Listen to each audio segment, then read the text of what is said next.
Bismillahirrahmanirrahim. Assalamu alaikum. Good morning to our viewers in UK and good afternoon to our viewers in Pakistan. This is our fourth Universal Healthcare Symposium, which is being organized by KEMCA UK. This is channel 4 of the symposium, where we have 5 talks planned today. First 2 talks are debate actually. There will be 20 minutes talk from each speaker first, and then in next 20 minutes we will have a discussion on it, and then we'll do a poll on the talk in the end. And then the second part of this session would be 3 talks from our 3 worthy speakers. This session is going to be chaired by Dr. Mahmood Shaukat.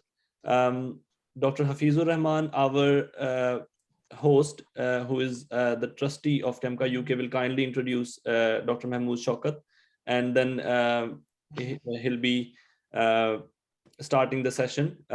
Over to you, Dr. Hafeezur Rehman. Thank you. Assalamu alaikum ji.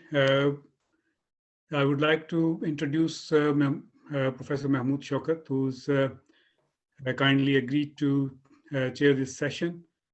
And this session is particularly focusing on our PKCAT or MDCAT. And over to Professor Mahmood Shaukat sir. Thank you very much. I'm indeed greatly indebted to your offer of being part of this in the first place, and then chairing it. I don't believe in many chairships because I think we are all together and we just having a scientific discussion. So my role here would only be to invite the speaker. So I think we can start. We're already 2 minutes behind time, and the first speaker is Arshad Taqi. I think he needs no introduction. Everybody knows him so well, and at the moment he's heading the PMC. So that's the topic that he's going to talk about. What is happening on that front in terms of the admissions to medical schools. Arshad? Okay. Ji, Assalamu alaikum ji. Thank you, and thank you for the opportunity. It's a privilege to be here and part of this very interesting and a great discussion. So I'll come straight to the point. The topic assigned was MDCAT and admissions. Pakistan Medical Commission got it right. So when we talk about getting it right, and then I was also given this task of actually, and I'm trying to get I was given the areas that we were supposed to be discussed, and I've been taken the liberty of rearranging the areas that you assigned to me. And the first was the introduction of the new MDCAT was timely and well planned. The next question that you asked was that new MDCAT is a valid exam, very well standardized. You talked about the fee, asked me to talk about the fee, whether it is reasonable. A-level students get equal opportunity in admissions, and interviews do not open the back door from primary. So I'll take up the timely, well-planned part. So let's start with the previous system. And they generally say, if it ain't broken, don't fix it. So my first question would be, was the system broken? Did it require fixing? And let's start with the purpose of MDCAT. Medical and Dental Council admission tests actually started somewhere back when they thought that the boards were not being fair in scoring the students, and some of the boards were assigning very high scores to the students, and thereby the admission process in the medical college in Punjab particularly was biased. So they introduced a standardized medical admission, dental college admission tests to ensure a parity between the boards.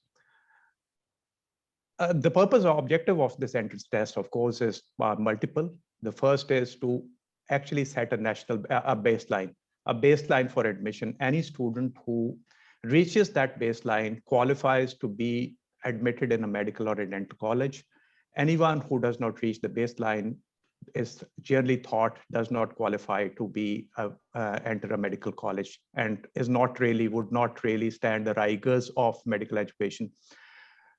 The second component is to identify the best. I mean, the ones who, because there is the medical colleges, we have categories of medical colleges, preferences of medical colleges. And this is one of those parameters on which the students are assigned admission to different medical colleges. Once again, the idea is to predict. It is supposed to be a predictor and predicts whether the students are ready for the medical college or not. What was the reality? The different provinces had their own medical universities holding these medical admission tests. These admission tests are now in public medical colleges. Of course, the provinces have that freedom to admit students from their own province. But when it comes to private medical colleges, you can gain admission in any one of the medical colleges by law all over the country. And the regional universities started holding their own exams. And at some point, what it led to was a shrinking syllabi. Why? Because they were trying to play to the gallery. They were trying to, as it was happening with the boards, and in FSC, higher secondary school certificate exam, they were trying to shrink the syllabi, make the exam easier, award high scores so that everybody could score high scores, and therein then gain that kind of goodwill from the students, gain popularity amongst the students. So we really started playing to the galleries. The second thing that happened over the years was those question banks that those universities had developed became fairly open. The academies which were actually running those preparatory courses had access to all those question banks. These question banks largely were focusing on memorizing and recall, and they were very predictable test items. And that's why students were in hordes scoring marks in high 90s, to the extent that the medical college admission tests in all the public colleges would ending at something like more than 94%. So everybody who was getting admission in the medical colleges was scoring in the high 90s. So the real discriminatory power of a test was no longer there. The second problem with these courses, with this tests that these universities were conducting, they were actually following the syllabi of the boards of FSC, but in particular. Now, the problem is that when a student enters into a medical college, there is a certain baseline knowledge that is expected of that student. And that student, so that they can then go on and easily transit from their higher secondary school into the medical college curriculum. That really was not happening. There was a disconnect. What was being taught in the FSC was nowhere close to what was expected of a student in the medical college at the level of entry. So what was our solution? First, the law mandated that the entrance test would be a national entrance test. There would be one test for the entire country. And this barrier was actually overcome back in 2020, wherein the first national medical and dental admission tests were held. What we did was, at that point, we got all the syllabi from various boards, got IBCC, the Interboard Council of Chairmen, into play, and actually went on and identified a unified curriculum. Now, moving forward to 2021, we also realized that we cannot take A levels out of the equation, and there's a significant portion of students coming from A levels as well. So we also took the A level syllabus into account for 2021 exam. For 2021 exam, we made sure that what we had was a uniform syllabus. However, we needed to, and we have clearly stated that we need to rethink the objectives. The focus of this exam should not be a retake of higher secondary school exam. whether it is FSC or A levels or IBA. The idea is to look at to gauge their readiness for medical college. So you cannot become hostage to the board syllabi. You have to lead rather than be led. So we shifted the focus from recall to understanding. We need to eliminate guesswork and cheating, which was one of the things when you had 200-page question paper, which was predicted all over the country. There was this element of cheating, and we cannot deny that. We had decided that we'll actually reach the target of gauging readiness for medical college over the next 2 years. So we would not transition in a hurry. What we did was we brought in all the syllabi from the boards, got an agreed national curriculum approved by the academic board that determined their level of difficulty and all. The next thing that we decided was this is going to be a computer-based test, and we'll develop a whole new question bank. And 30% of those questions would now be based on concepts rather than just memory and recall. The way this test was organized was that this test was run, and as I'll come to that later, over 25 centers over a period of 32 days. So for each test, and these questions were then reviewed, categorized according to the table of curriculum. And then at the time of the test, each student on their tablet got a randomly allocated unique test. So that every test was different from the other. So that actually eliminated two things: the element of guesswork and cheating. So the next, and that's where the academy is hurt, and we can come to that later. In order to ensure, and as they say, we last year had conducted a post-exam review, and at the beginning of the exam, we said that we will have a complete post-exam review, because you cannot really judge a question paper unless you have seen how the students have attempted it. So what we did was that we conducted the test in 22 cities, 25 centers, 6 international within the country, 6 international center. And as the exam ended, we brought in an independent assessor, which was identified Quaid-e-Azam University, which is the largest public sector university in the country, and asked them to bring in their experts who would then test each item and see whether this fitted in the criteria of validity or not.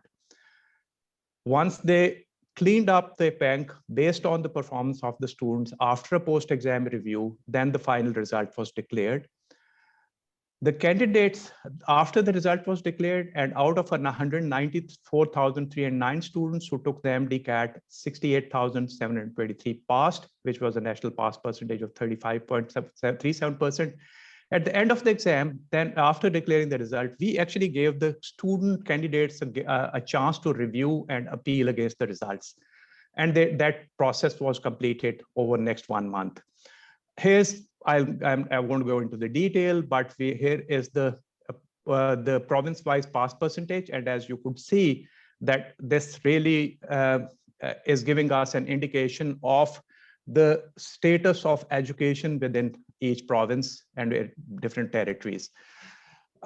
This, just by being a computer-based exam, has given us huge amount of data. We have a percentile breakdown, which means national percentage.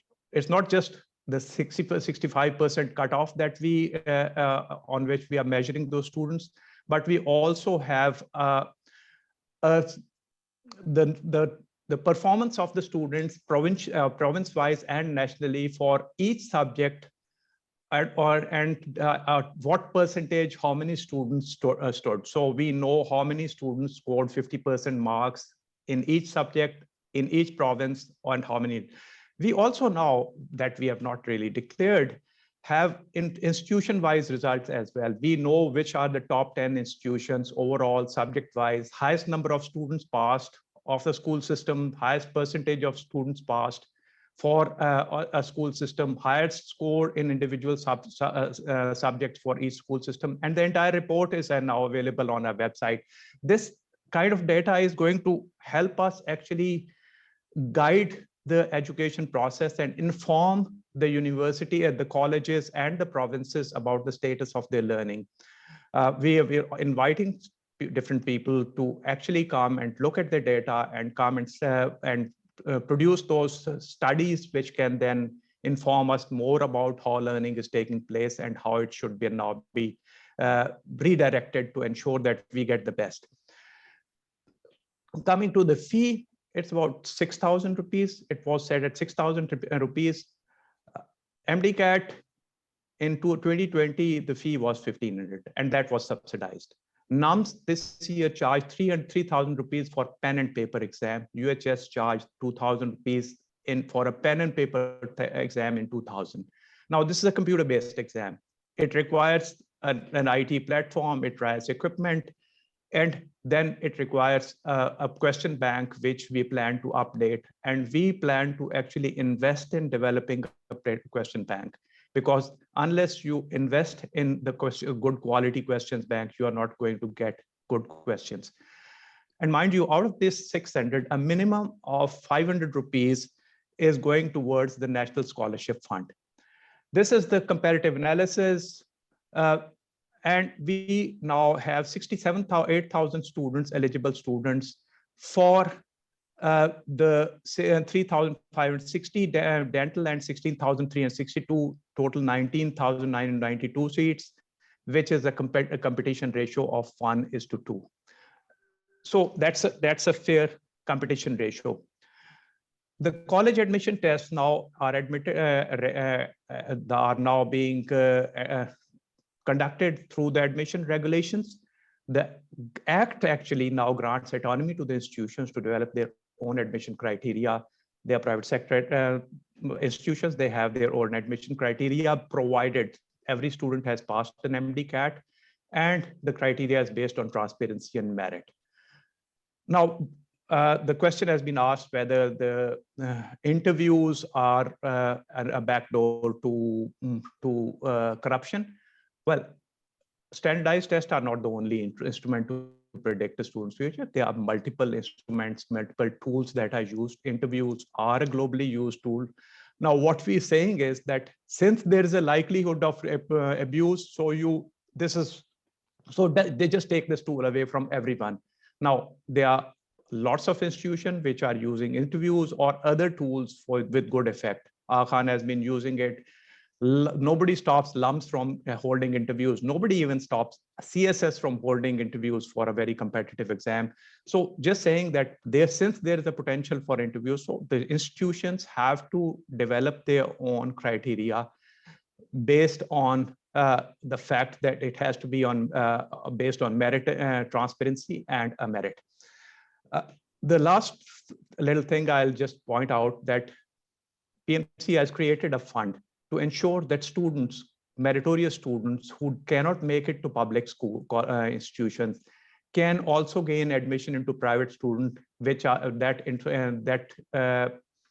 their fee would be funded through a PMC fund, which has been set. And there are multiple ways in which PMC, Pakistan Medical Commission, is funding this ongoing fund, and we'll be asking others to also ensure that the best students get admission into medical colleges. To summarize, was it well planned? It was about time. The problem was identified. There was a plan to deal with it, and we went according to the plan. Was it a valid exam? Post-exam analysis, the assessment by the university after the analysis. We have given you the best 68,000 students that the country had. And mind you, these questions, the paper on the basis of which they got those scores was based on concepts and not just memory and recall. Is it a perfect exam? Of course not. There would be mistakes. There were mistakes. We are learning, we are willing to learn, and we'll keep on improving. What is important is that we have actually started a way moving forward and going back into that regressive mode and staying where they are, because we are likely to get out of our comfort zone, is not the right way to deal with it. The fee is reasonable, of course. Last year, with a fee, subsidized fee, 123,000 students appear for the exam. This year, with this fee, 195,000 candidates paid this fee, and they actually appeared for this exam. The interviews, they are only a tool. What we are looking at is that the process of admission actually identify, and then the process which leads to a licensing exam at the end, identifies the good colleges from the bad colleges. And the process actually weeds out those who misuse this, instead of us and the policing these processes. I leave the rest to the subsequent discussion. Thank you. Thank you very much. I've had a message that should we really allow questions within the talk? So I thought rather than making a one-time decision about that, we can discuss that. Would the speakers want questions? Because I think that's the right way to do it. But would you prefer questions while you're talking, or would you prefer questions at the end of the talk? Whatever. I mean, I would. Can I, sorry, just 1 minute. Can I suggest, I mean, last year we, just to keep to the time, what we did was we allowed the speakers to finish their talk. Like, I mean, Ashraf Bhai has just finished. And then we will introduce, obviously, Professor Ashraf Nizami Saab, and he will obviously do his presentation. And the questions will be shared on the chat. Okay. So that we do not really interrupt. And if at the end we have time, we can obviously get speakers, participants on the mic, but we prefer not to. These two discussion at the end of the two talks, so we'll have good 20 minutes for a That's right. That will be exactly. Yeah. So after Ashraf Nizami Saab have finished his presentation, then there will be 10 minutes each of rebuttal. They will have, both will have. And during that process, people can, obviously participants can ask questions, and we will pick up that question, yourself and myself, we can pick up the questions and share it with the presenters and ask them to answer those questions. So, because we found that if we allow the participants to directly question, then it disrupts the timing. You can't keep the time then. Yeah, that's right. Yeah. So we go ahead with Ashraf Nizami then. Sure. And can I just sort of remind everyone, all the participants, that if people have any questions, share it in the chat, and we'll keep a close eye on that, and we'll share it with our presenters and try to get the answers. So I can leave it to you then, and you will share the question rather than the confusion. I can do it as well. Okay. Thank you. No problem. Nizami is the next speaker, and this is, I think, the most heated part of the whole program, because apparently one is to speak for it and one is to speak against it. This is what the program says. So let's hear the views of Ashraf Nizami then. Welcome, Ashraf. Thank you very much, sir. Thank you indeed. I'm extremely grateful to KEMCA for giving me this opportunity to speak on behalf of Pakistan Medical Association, and certainly on behalf of myself too. Here are certainly some slides which I would like to share. I hope if I have not gone something wrong over.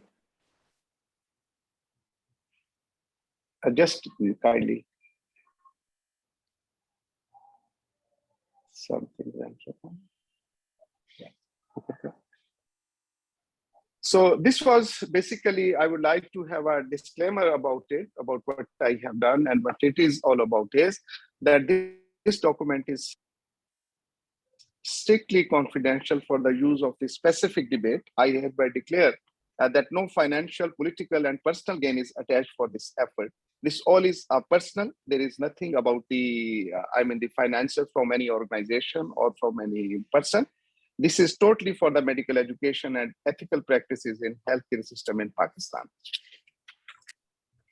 MCAT and admissions, the PMC has got it right.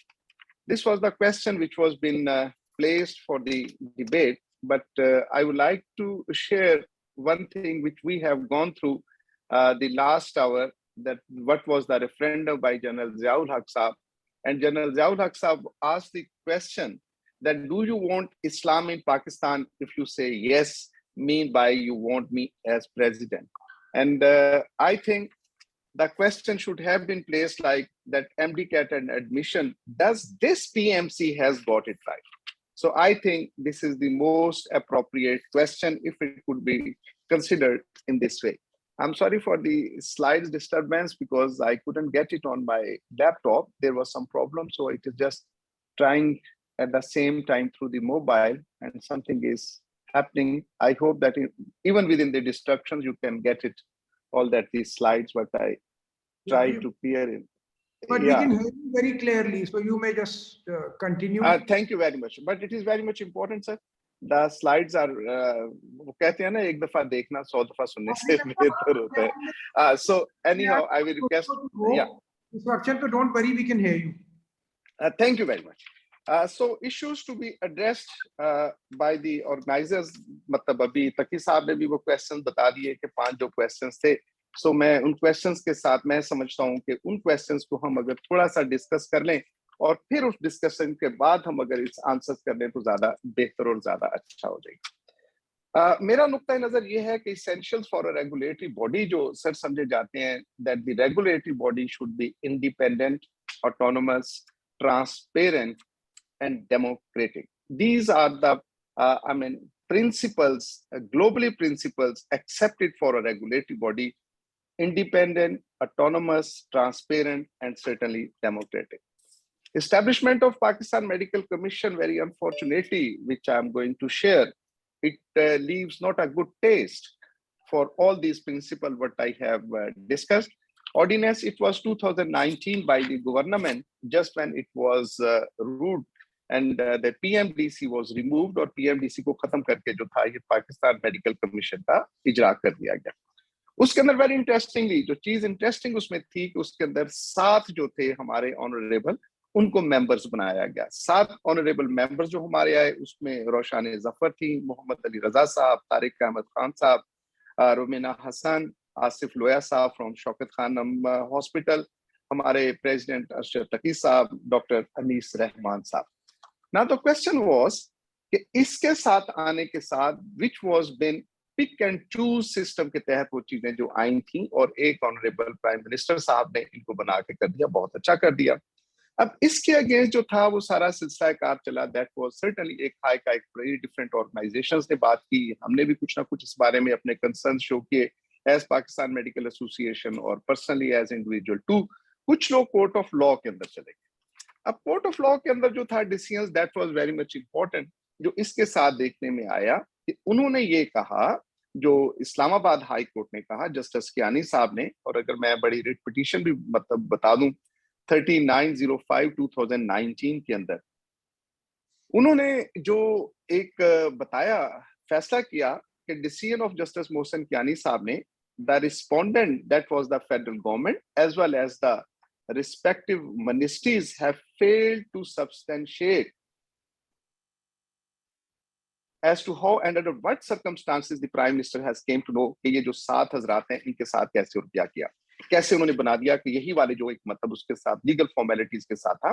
तो जो court ने कहा, जो justice Kiani साहब ने कहा, it is necessary for an authority like prime minister to call upon those individuals through a structured formula. और आप जानते हैं मतलब लर्नर दोस्त बैठे हैं कि जब भी हम बात करते हैं we speak about the structured formation और जिसके अंदर ट्रांसपेरेंसी हो, ट्रांसपेरेंसी के साथ भी सारी चीजें ठीक हो. इसमें एक और बड़ी इंटरेस्टिंग बात थी जो उसके साथ कोर्ट ऑफ लॉ के अंदर जस्टिस कियानी साहब ने कहा. उन्होंने कहा कि मतलब बाकी तो ये सारी चीजें थी स्ट्रक्चर के अलावा, उन्होंने कहा कि डॉक्टर आसिफ लोया साहब से, हमारे जो मतलब अच्छे दोस्त हैं, उन्होंने कहा कि clearly spells out the conflict of interest on the part of Prime Minister of Pakistan. Similarly, the other 2 members nominated by the Prime Minister under the supervision could not be selected or nominated without any structured criteria. Again, उन्होंने यही repeat किया और साथ कहा कि there is the conflict of interest. The similar is true for the Anisur Rahman साहब के बारे में भी उन्होंने यही कहा कि अनीसुर रहमान साहब ने जो वो भी आके हुई है. अब now हुआ ये कि इसी इस्टेब्लिशमेंट के साथ दो ऑर्डिनेंस जो था वो लैप्स हो गया. और आप मुझसे मतलब सर्टेनली जो दोस्त वहां पे हैं वो जानते हैं कि इस ऑर्डिनेंस लैप्स होने के साथ साथ ये PMC bill couldn't get through the जो लेजिस्लेटिव हमारा सिस्टम है पाकिस्तान के अंदर उससे ना हो सका. अब जब पीएमसी बिल वहां से ना आया, और जानते हैं कि पाकिस्तान के अंदर जैसी कानून साजी के साथ किया जाता है, और 22 सितंबर 2020 को जो किया गया, वेरी अनफॉर्चुनेटली 22 दिसंबर को जो किया गया, उसमें 33 बिल जो थे एक जॉइंट सेशन के अंदर जाके उन्होंने ये जाके वो कर दी। अब 33 बिल जब वहां पे पास किए, और उन्हीं बिल्स के अंदर से एक बड़ा इंपॉर्टेंट जो हम बिल समझते हैं दैट इज द पीएमसी, तो पीएमसी का बिल भी उन्हीं के अंदर सा है। No one can think about कि कितनी हमारी सीरियसनेस और क्या हमारा उसके साथ था कि हुकूमत था, हुकूमत वक्त और को पास से क्या। एनीहाउ ये चीजें भी होंगी। अब regardless of the concerns of the community, regardless of those principles जो कि हम समझते हैं कि एक किसी भी independent autonomous body की खातर, regulatory body की खातर होना चाहिए, again the government with their attitude and behavior what they made, again those 7 names जिसके अंदर again रोशान जफर philanthropist के नाम से आई, मोहम्मद अली रजी खान साहब, ये जो हैं रजा साहब, ये मतलब एक वकील हैं, तारिक अहमद खान साहब ये मतलब एक इंडस्ट्रियलिस्ट या मतलब उसके साथ हैं, रोमेना हसन डॉक्टर हैं सिंध से, आसिफ लोया साहब, Shaukat Khanum, again it has been said that there was the conflict of interest, और उस कॉन्फ्लिक्ट ऑफ इंटरेस्ट के साथ ही जो चीजें आई तो उनमें से ये हुआ। अरशद तकी साहब जानते हैं सब लोग हमारे के अमीर लतीफ हॉस्पिटल से, माशाल्लाह अच्छी प्रैक्टिस हैं वहाँ पे, सब चीजें करते हैं। और इसके साथ ही अनीस रहमान साहब हमारे इस्लामाबाद से, उनको भी दिया। अब हम समझते हैं कि इसके अंदर जो चीज देखने के अंदर आई दैट वाज द एटीट्यूड और बिहेवियर, ये सरकार की तरफ से भी था और उन इदारों की तरफ से भी देखने को आया, तो it was unfortunately was over there. Now हम समझते हैं अभी इम्तिहान के बारे में जो बात हुई, और अरशद तकी साहब ने बहुत अच्छे तरीके से मैं समझता हूँ बताया कि कितनी अच्छी विजन है और किस कदर हम अच्छी चीजें उनको लेके आना चाहिए। लेकिन आप महमूद शौकत साहब समझते हैं कि किसी एग्जामिनिंग बॉडी और एग्जामिनेशन सिस्टम के साथ जो है acceptability, transparency, equal grounds, very important, equal grounds जो है वो फराहम करना जो उस सिस्टम की खातिर जो नहायत ही जरूरी और अहम होता है। और इक्वल ग्राउंड के साथ एक जहन में रखना चाहिए कि एक क्वालिफाइंग एग्जाम है और एक कॉम्पिटिटिव एग्जाम है। That what we have to understand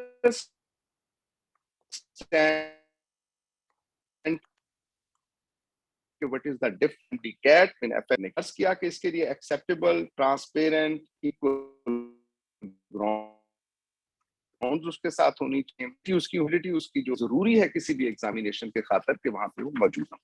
अब MCAT हमारी जो अथॉरिटी बनी, इसके साथ जो किया गया मतलब इसमें, और आपके साथ मैं वो चीजें शेयर कर रहा हूँ, लेकिन चूंकि ये मतलब जुबान ज़द-ए-आम ऐसी चीजें हैं कि रेगुलरिटीज जो हुई इस एस्टैब्लिशमेंट उस अथॉरिटी के जिनके सामने किया गया और जिनको ये कहा गया कि they are going to hold this examination system और उसमें सारी चीजें करेंगे, दिस वाज द टेप्स। ये एक वो जो था जहां से शुरू हुआ और जिसकी खातिर मतलब लिखा कि भी गया ट्रांसपेरेंसी इंटरनेशनल ने कि टेप्स जो थी जो कि रजिस्टर्ड ही नहीं थी। सो मीन बाय कि शुरू के अंदर ही जिस इदारे के साथ हम ये टेस्टिंग करवाना चाह रहे हैं उसके अंदर ये प्रॉब्लम हुई।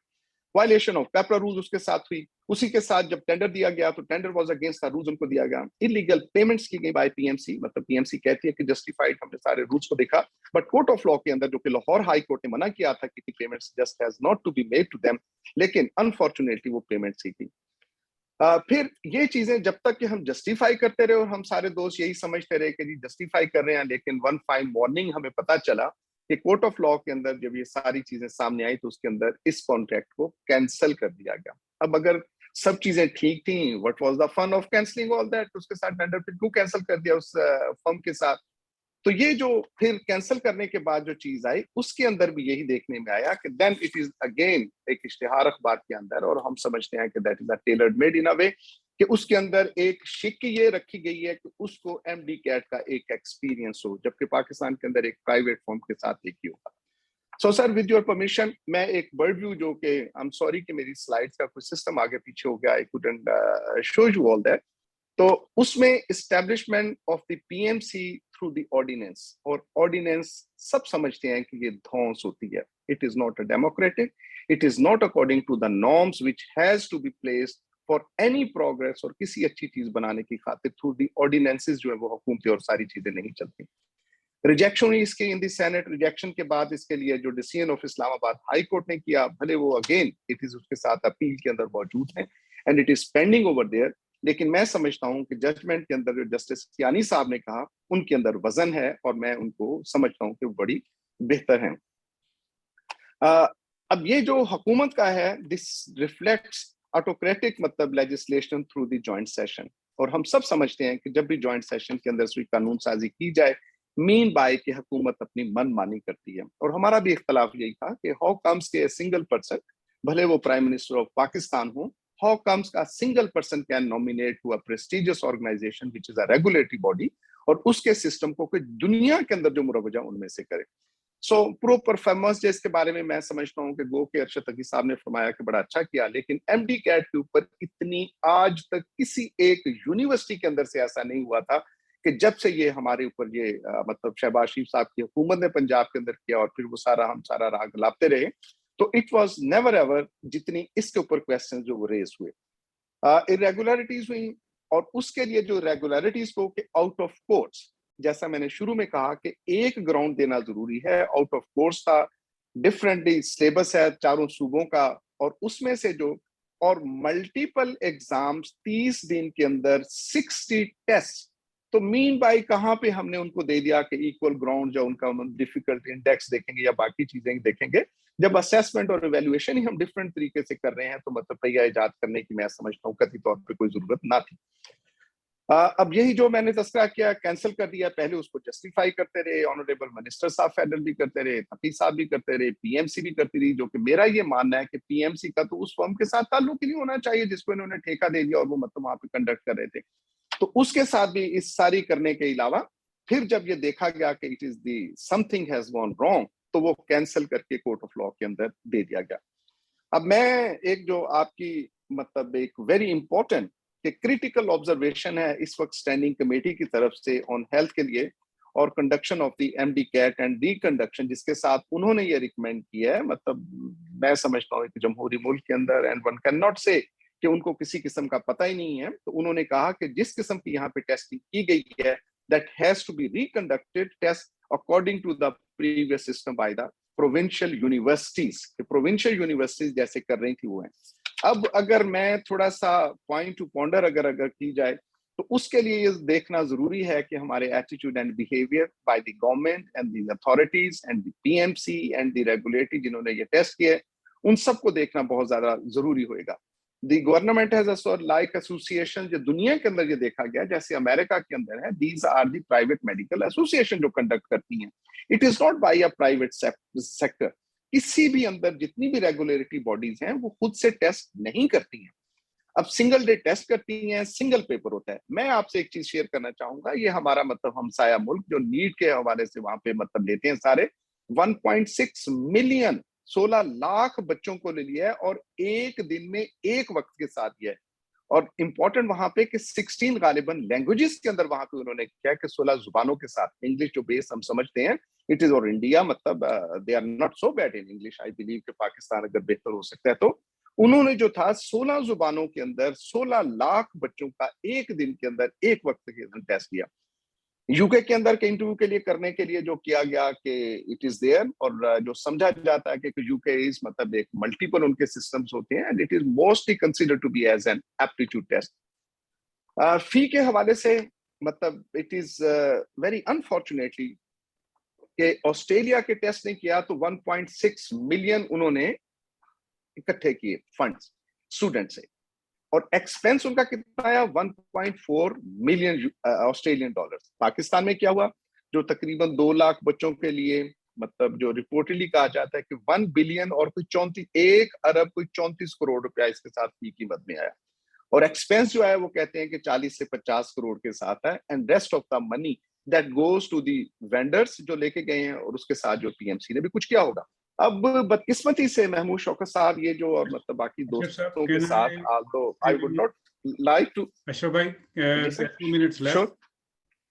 Sure, I'll be fine, you don't worry about it. अब मैं जो समझता हूँ कि कैपेसिटी और कैपेबिलिटी अथॉरिटी जो है दैट इज अंडर क्वेश्चन, और single day test PM PMC जो है एक्ट जो कि खुद कहता है क्लॉज 18 और सब क्लॉज 1 के अंदर उसी की वायलेशन की गई। और जब हमने इक्वल ग्राउंड्स नहीं दिए गए तो ये जो है ये सिलसिला कार कतई तौर पे ठीक नहीं। और जैसा मैंने पहले अर्ज किया कि credibility that is important, the new MCAT is valid exam. और जो आपने मतलब 5 सवाल निकाले हैं तो मैं समझता हूँ कि ये not fair, out of syllabus जो कायदे ने कहा है कि 6000 क्वेश्चंस और आइटम वाइज के साथ उन्होंने कहा 1200-1300 जो थे these are out of questions. ये कायदे आजम यूनिवर्सिटी ने जिनको इन्होंने PMC ने खुद भेजा। जो कहा गया है कि डाटा जो है दैट वाज बीन हैक्ड, ये PMC की स्टेटमेंट थी and through the media we came to know कि उसके साथ ऐसा भी इनके साथ हो गया। जब इनके आउट ऑफ क्वेश्चन इतने क्वेश्चंस होंगे, जब हमारा जो PMC का जो और जो करने वाले लोग हैं इनके का उनका डाटा हैक हो गया, स्टेबिलिटी और दैट क्वेश्चन ने कहा कि the fee is very much reasonable. मैं आपसे शेयर करूं कि 500 से 1500 रुपए यूनिवर्सिटी देती थी एंड 500 से 1500 रुपया ना समझे, थिंक ऑफ द पाउंड्स या डॉलर, कि अगर पाउंड्स के साथ बेसिक हमारी यहाँ पे यही है और उसको 6 टाइम्स इसको अगर आगे बढ़ा दिया जाएगा और 6030 के अंदर जो PMC ने दिया और 1 अरब 34 जो है करोड़ के करीब जो पैसा इकट्ठा गया, मैं समझता हूँ कि फी is totally not reasonable. Rather ये मतलब एक कोई ना कोई वेस्टेड इंटरेस्ट रिफ्लेक्ट करती है जो कि वहां पे हासिल हुआ। फिर कहा कि टाइमली और वेल प्लान्ड हो गया। मैं समझता हूं कि not superior to the pen and pencil system. India ने, जैसा मैंने पहले गुजारिश की, कि उन्होंने 16 लाख बच्चों का एक दिन एक वक्त में, और जबकि हमारी जो मतलब एक कंप्यूटर बेस्ड इसको समझा जा रहा था कि ज्यादा अच्छा और ज्यादा एफिशिएंसी के साथ आएगा, 30 दिन के अंदर जो है 60 उन्होंने टेस्ट दिए। फिर आपने मुझे हुक्म किया था कि A लेवल स्टूडेंट्स और इक्वल अपॉर्चुनिटी, मैंने जैसा पहले आपसे गुजारिश की कि कॉम्पिटिटिव टेस्ट के अंदर और क्वालिफाइंग टेस्ट के अंदर one has to understand how comes के syllabus of the FSC and syllabus of the A level जो पढ़ाया जाता है वो एट पार और एक बराबर होगा। मेरे नजदीक ऐसा कतई तौर पे नहीं हो सकता। जो पुराने सिस्टम में था कि A लेवल्स बच्चों को जो एग्जाम्स के अंदर परसेंटेज दे दिए जाते थे उसी परसेंटेज के ऊपर वो ज्यादा बेहतर नहीं थे, देयर वाज डिससैटिस्फैक्शन, इसमें कतई तौर पे कोई दूसरी राय नहीं है। और फिर जो ये कहा गया कि इंटरव्यूज की खातिर के इंटरव्यूज जो हैं वो मतलब रास्ता नहीं खोलेंगे। आप भी पाकिस्तान को जानते हैं, हम भी पाकिस्तान को जानते हैं, और दुनिया के किसी खत्ते के अंदर भी आएगा तो अगर स्ट्रक्चर सिस्टम के अंदर अगर इंटरव्यू होगा जो कि देखने के लिए होता है कि बच्चे की मतलब कैपेसिटी देखने की खातिर, उसका एप्टीट्यूड देखने की खातिर होता है, लाइकवाइज जैसा कि आगा खान वाले करते हैं, तो हमारे यहाँ मैं समझता हूँ कि ये question itself speaks against the spirit and birth of MCAT जो कि हम यहाँ पाकिस्तान के साथ आते हैं। और दूसरी इसमें जो बड़ी इंपॉर्टेंट बात है जो मैं आपसे शेयर करना चाहूंगा कि पब्लिक सेक्टर के लिए फाइनल कंक्लूड करना, आपका टाइम ऑलरेडी खत्म हो गया। यस, आधे मिनट सर, आधा minute, not more than that, 30 second. Public sector के अंदर यही कानून नहीं है, वहां पे और है, और प्राइवेट सेक्टर की खातिर ये कह दिया गया।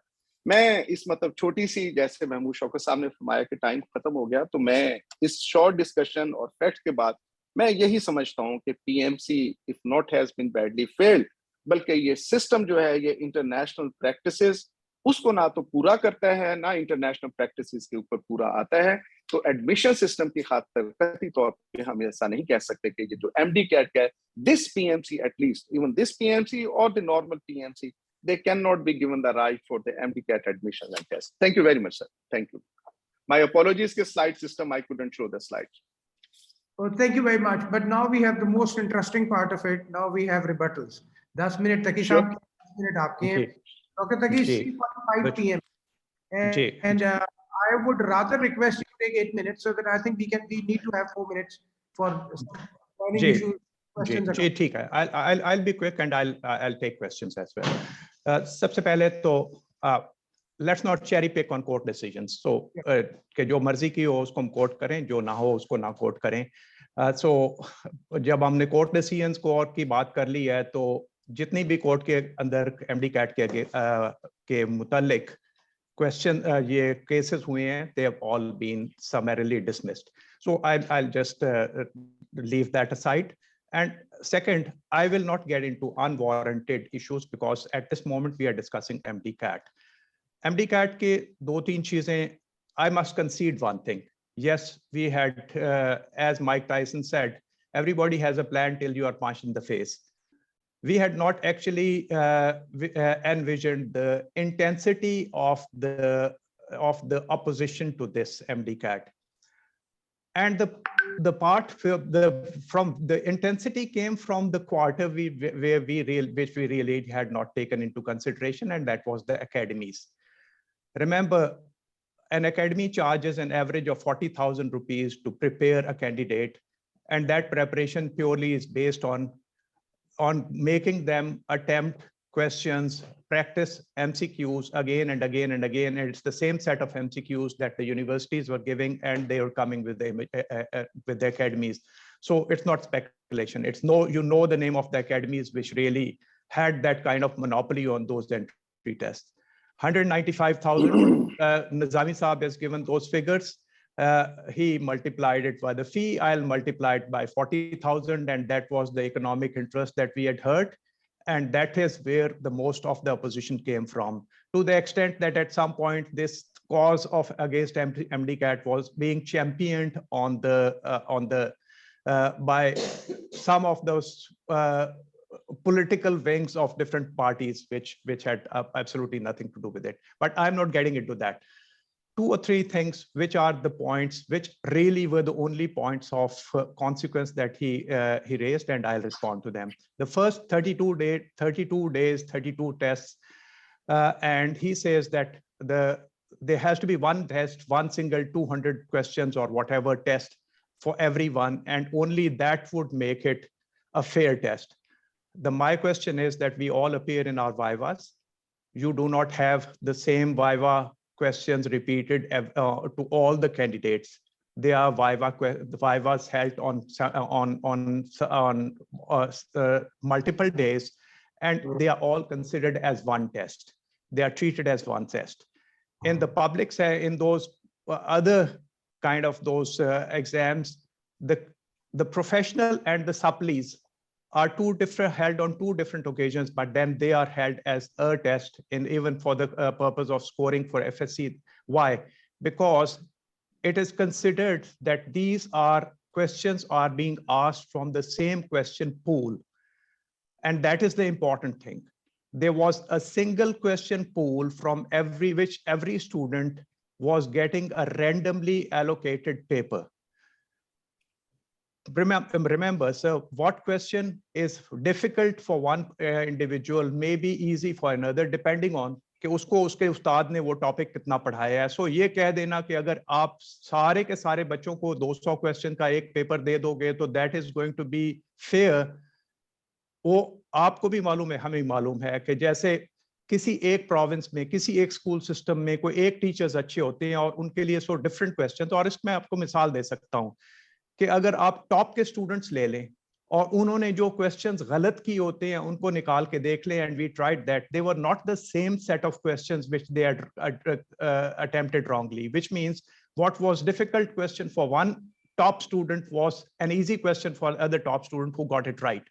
सो ये और दुनिया भर में दूसरे जितने भी स्टैंडर्डाइज्ड टेस्ट हो रहे हैं वो सारे के सारे सेट स्कोर्स, सेट जो है वो एक मुल्क में एक जगह होता है, दूसरे मुल्क में दूसरे दिन हो रहा होता है, तीसरे मुल्क में तीसरे दिन हो रहा होता है, and the scores are then considered as the same score. It is considered the same test.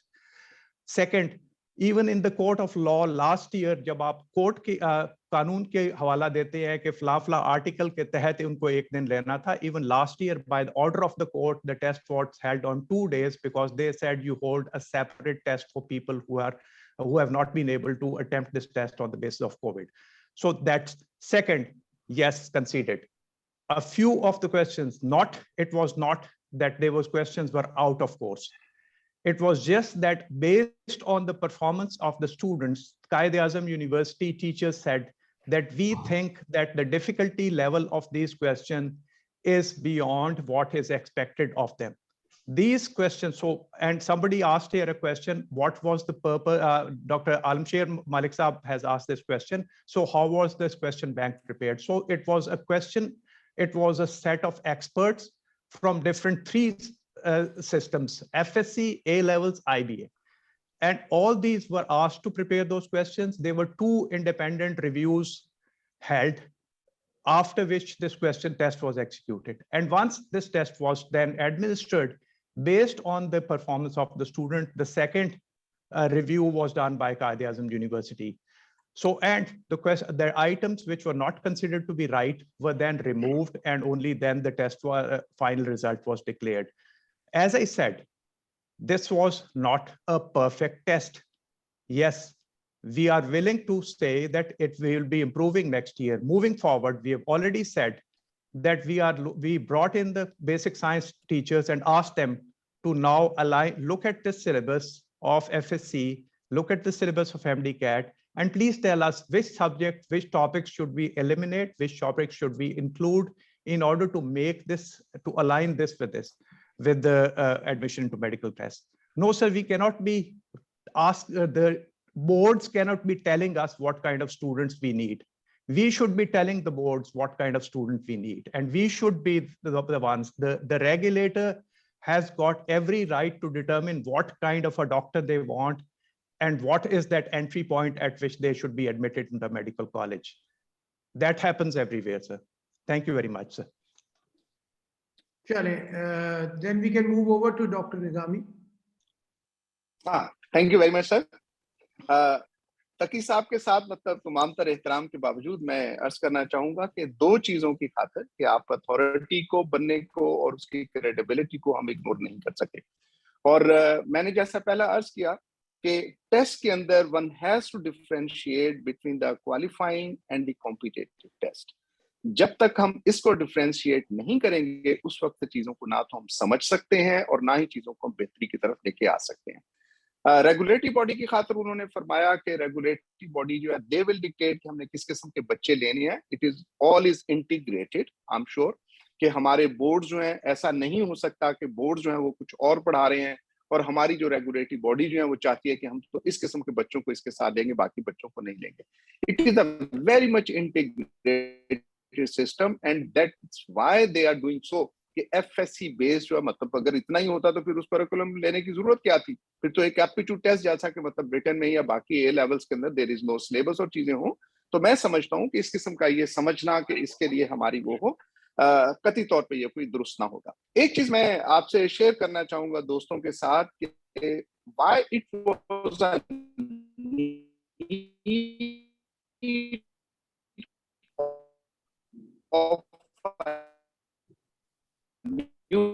एक बात कही जाती है नया क्या थी, क्या हमले के सिस्टम के अंदर इतने फ्लॉज आ गए थे जो यूनिवर्सिटी बेस्ड टेस्ट किए जा रहे थे कि हमने सोचा कि हम एक नई चीज के साथ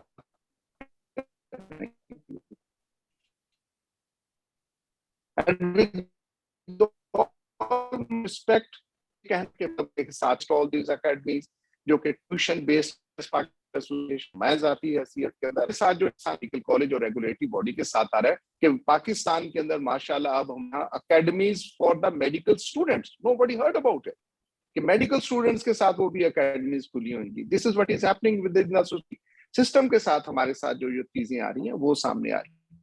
तो मैं एक सिंपल सा ये कहूंगा कि एक तो तक ठीक नहीं होगी।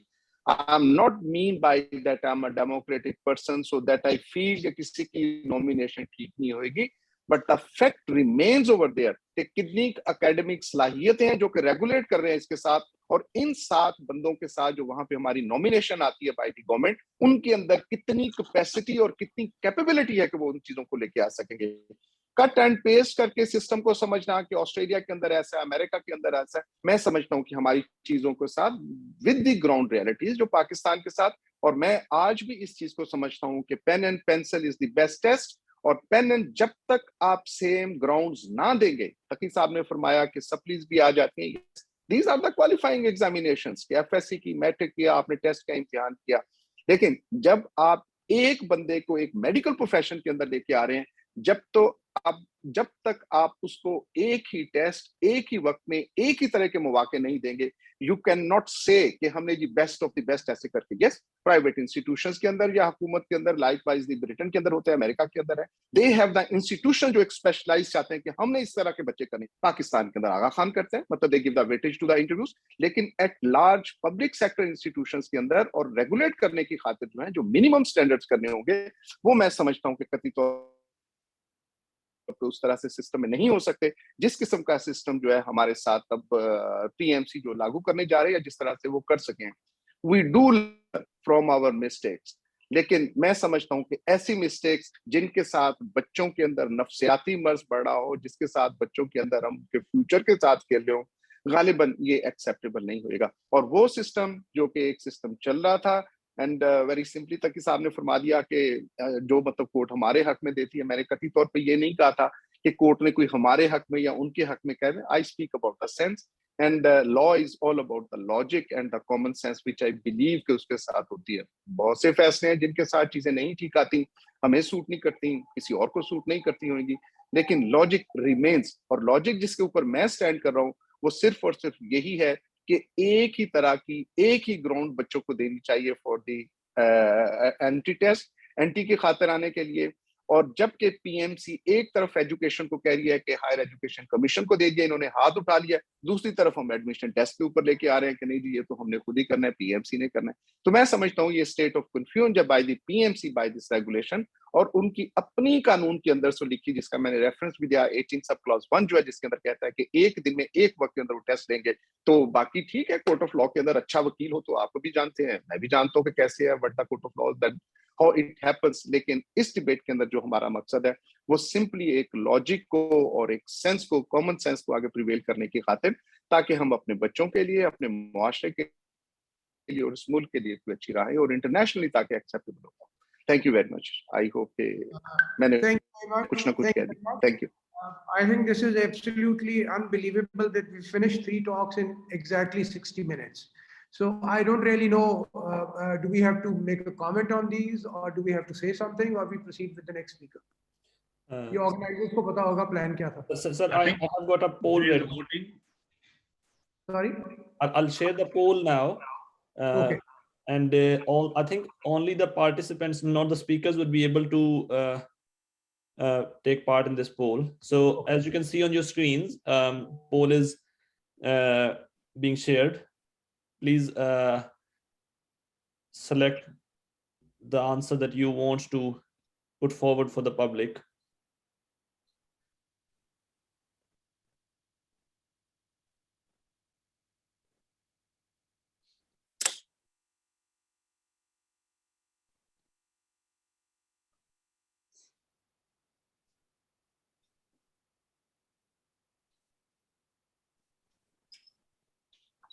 We have got 28 to 30 answers. I'll leave it for 30 more seconds and then we'll close the poll and we'll announce the answer, the result.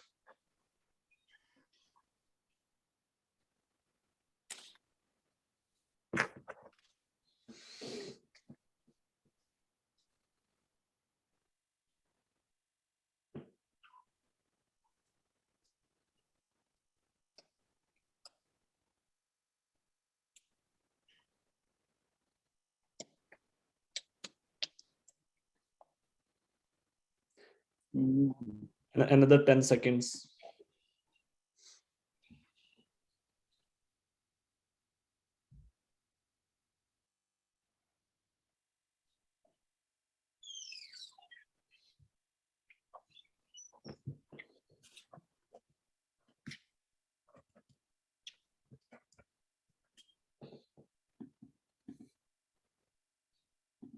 These are the results. So the question was MCAT and admissions. The PMC has got it right. We have 35% people saying yes and 65% people saying no.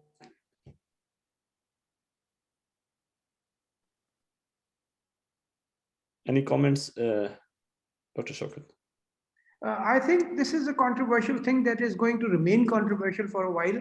The two people have spoken their point of view, but I think this needs to become a living debate, and this needs to be reviewed, because you see, you can't really tell about the consequence or the results of an intervention that early. And that is the scientific part that we all need to learn. If we have pre-decided something is good or bad, then there cannot be a real debate and there cannot be a good answer to that debate. So I think this is a good initiative, and I think we need to repeatedly involve in this, and and then both parties have to be mentally ready to accept what is right and what is wrong. There can be differences, there can be weaknesses, there can be strengths, and I think we need to all come with an open mind rather than fixed ideas. That's my immediate response. Mahmood Shaukat साहब, मैं तो open idea वाला, आप तो जानते हैं भाई, fixed idea वाला तो मैं लोगों की बात कर रहा हूँ, आपका ओपिनियन आता है, then everybody should be able to swallow that. I have a lot of respect and regard for Arshad Taqi साहब and for all those colleagues. Ali रजा के लिए भी मेरे तो बहुत अच्छे हैं भाई, मैं तो अली रजा को भी बहुत चाहने वालों में से हूँ. I think when it comes to MCAT, yes, I think as I considered, yes, that was we are always improving, we are always looking at ways to improve things, and this is an ongoing process. What is important is not that what is important is that we need to move on to a test that can really discriminate and identify a student's ability to enter into a medical college and feel comfortable in those first few weeks wherein they are transitioning from into medical education.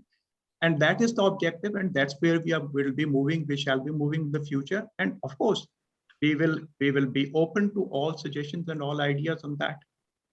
My only recommendation to you or the people who matter would be that, I mean, it's too late for the candidates who studied for 12 years and the parents have been putting in their efforts, and then we tell them one day that your education was nothing, whereas we allow them to go to those colleges and schools. We testify, we give them certificates that these schools can prepare you for the medical college.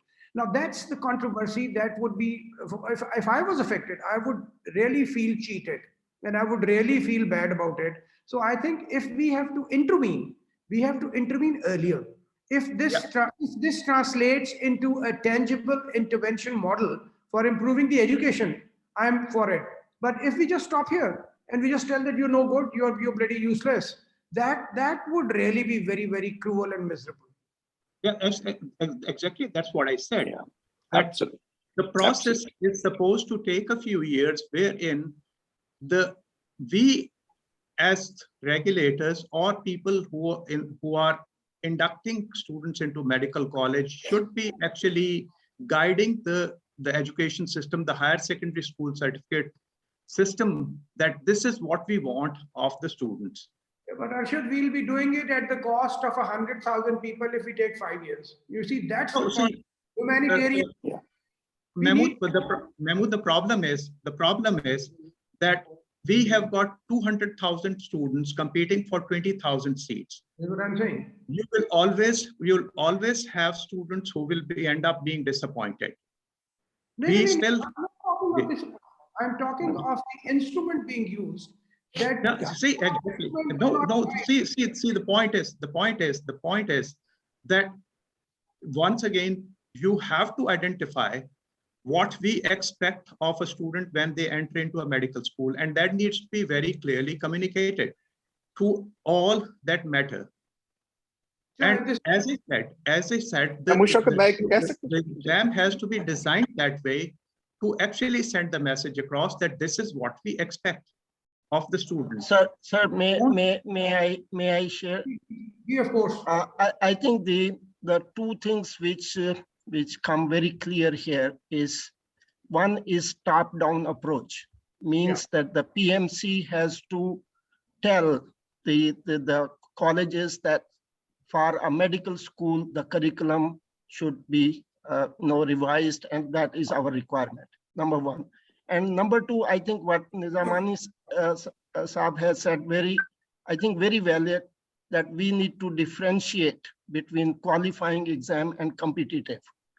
The competitive exam has, as he said, the certain criteria, and that should be met.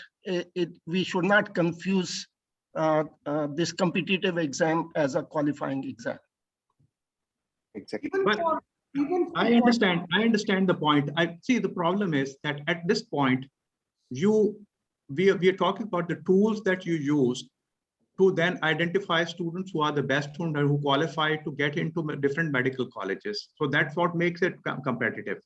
Otherwise, this is designed to be a qualifying exam, but then this same exam is being used as a tool to differentiate between the top students. I think the best thing would be to look at the results, because the core issue here would be that we've given the private medical colleges the ability to make their own rules. Now let us look at the data. What do they do? How do they use this provision? And do we see that at the end of the day, we see more admissions from students because they've given more credit to their FSC and metric and they have a 20-mark interview? And then do we see that our MCAT is being offset? So that would be the real test of the intervention. And secondly, we need to look at the admissions of the private medical colleges. If they're really playing havoc with the merit, be that in the form of MCAT or the FSE or the metric, then this intervention is certainly not reliable. And when you talk of exams, what do we teach our students? First of all, the examination has to be reliable. The examination has to be reproducible. The examination has to have a credibility. It has to test the people at the same level. So I mean, when we do this, and secondly, Arshad, I've been Vice Chancellor for a while in UHS. The question bank was prepared exactly in the same thing that you do, and they have a question bank. It was all computerized. And every year, a certain number of new questions are made and they are added into the computer bank. That I know from.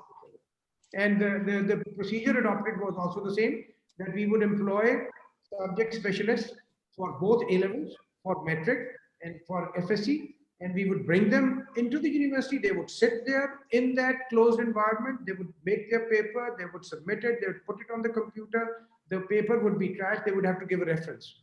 And they would type it sitting there. So, ये चीजें तो मेरा ख्याल है teething issues हैं, जो मेरा ख्याल है everybody has overcome already.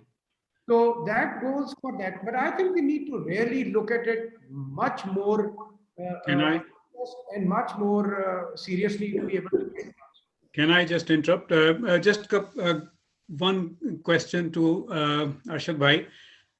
What is the relevance of what is NLE and how does it kind of affect? If you can comment on that, and then after that we should close so that we can start the next presentation.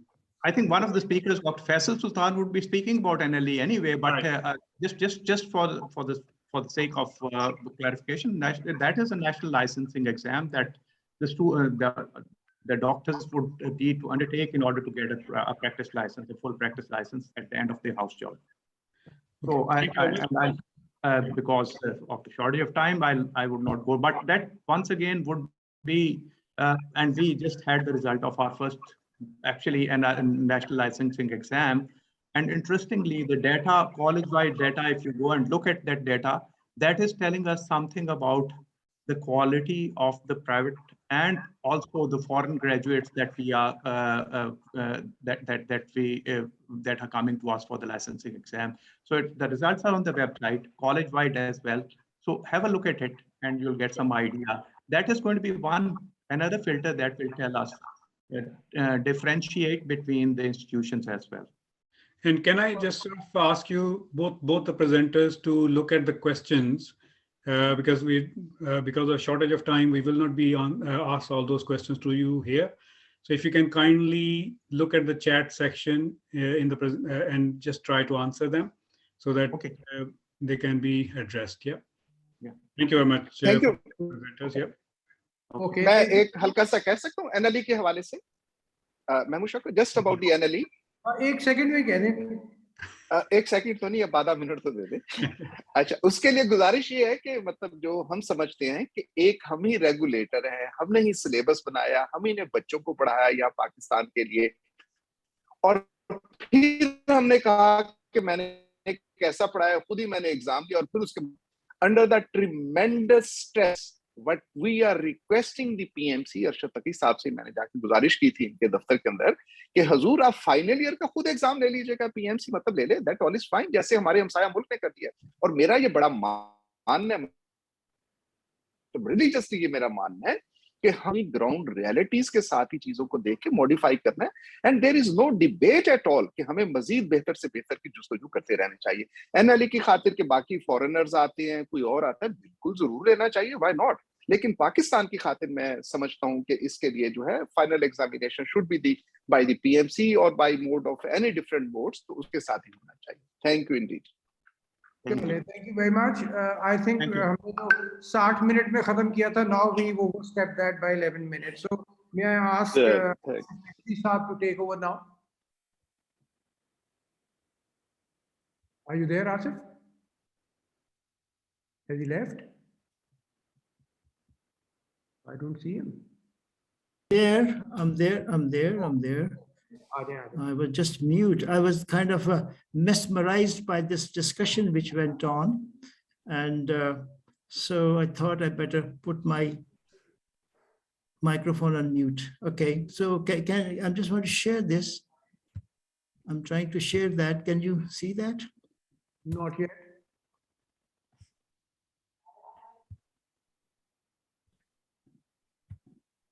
Can you see that now? Yeah, of course. Good. Well, thank you very much for the invitation, Dr. Athar Said. You know, after this very interesting discussion, I think the private medical colleges, they can generate even stronger debate. But I just have to say that the reason I'm just a jobbing gastroenterologist with a very kind of a significant interest in medical education in Pakistan and UK over the years that I have maintained. And I just was asked to talk about this only because I think I have interest in one of the private medical college, which I was a co-founder and trustee. And I had sort of tried to run it for a little while. And now it is very ably done by one of my colleagues who is running that college very well. And we are all working together there. So and I have to say again, like Dr. Ashraf Nizami said, that I have no, in the context of this talk, I don't represent any private medical college or any organization. So the topic that which I'm going to take up is this private medical colleges. Is it a boon or a bane? So I thought,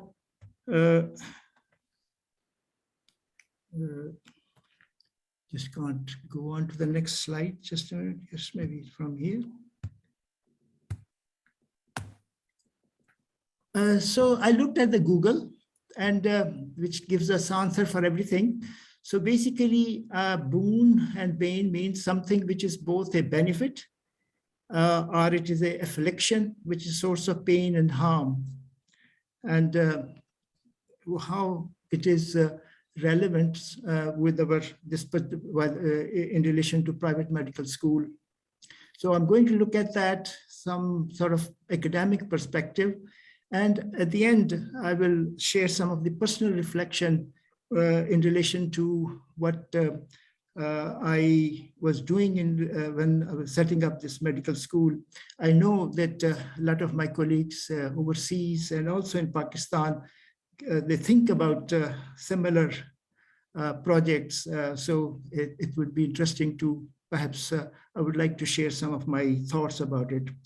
So when coming back to whether it is good to have medical college, more medical schools, did we need it more, or do we need even more?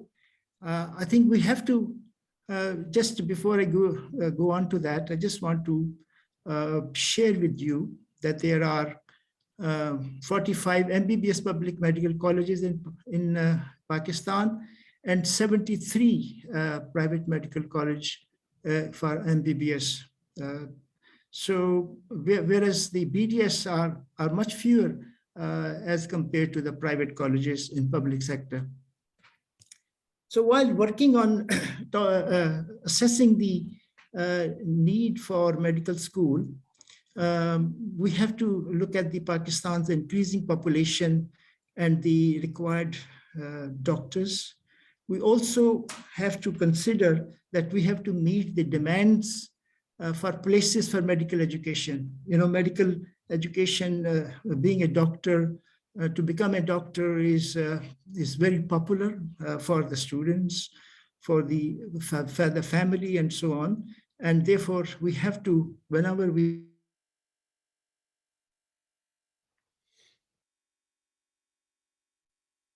I think we've lost your voice.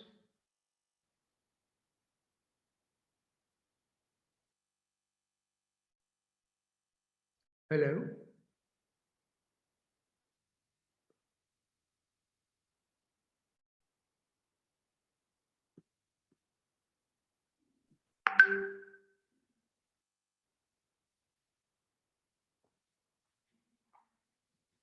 Mahmood Shaukat, you're right. We have lost Dr. Asif Naqvi, unfortunately. Looks like that. Yeah, I don't think we're getting the signals now.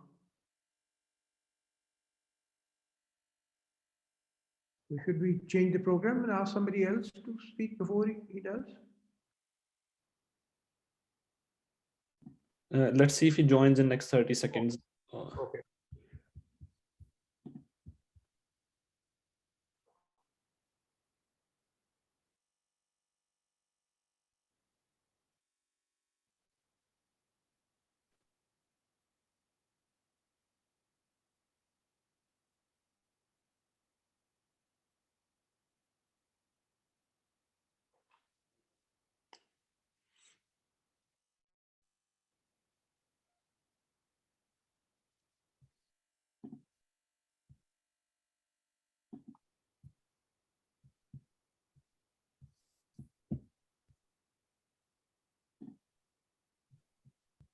Naqvi साहब अपने आप को unmute कीजिएगा. Can you see my screen now? Now, yes, it wasn't there. Now it's there. Not your screen, but yourself. Yeah, so I'm sorry. I'm trying to get that. Or you can read it, and unless continue to make an effort. Okay. So maybe you can see that now. Yes, we can. Thank you. I think I've gone forward.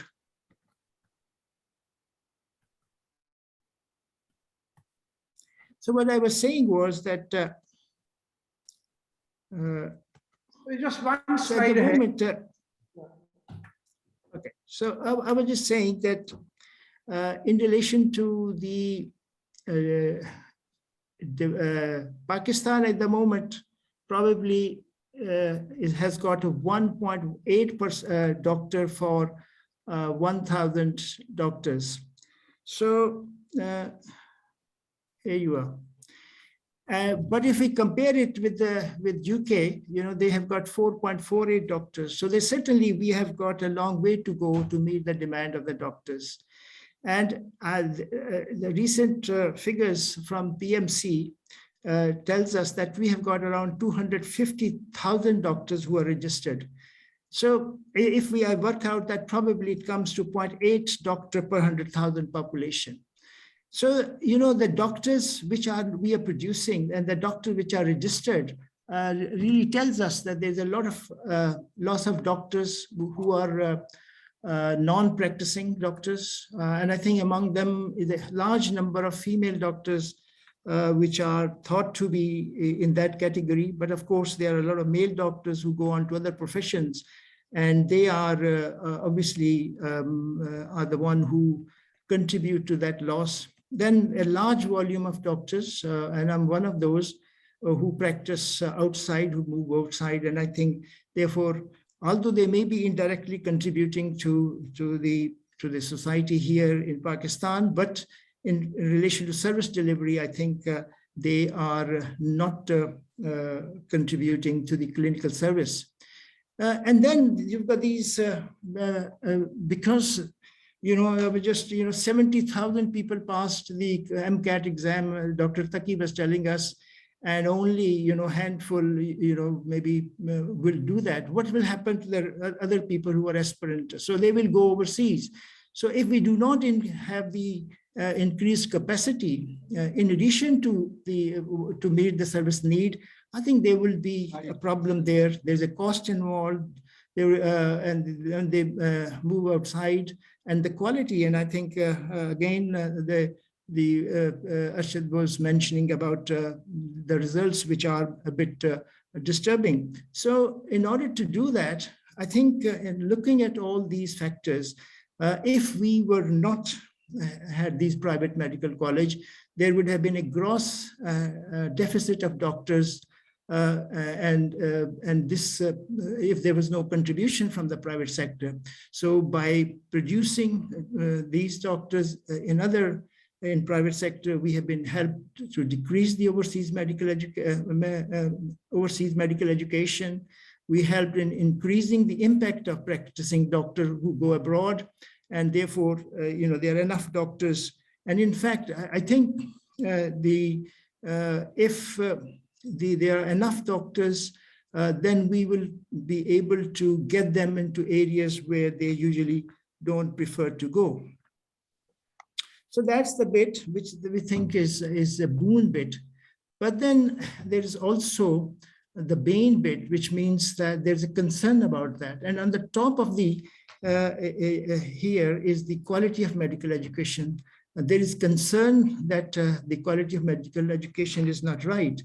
And then there are some other points which I'll talk about in relation to potential of overproduction and high cost.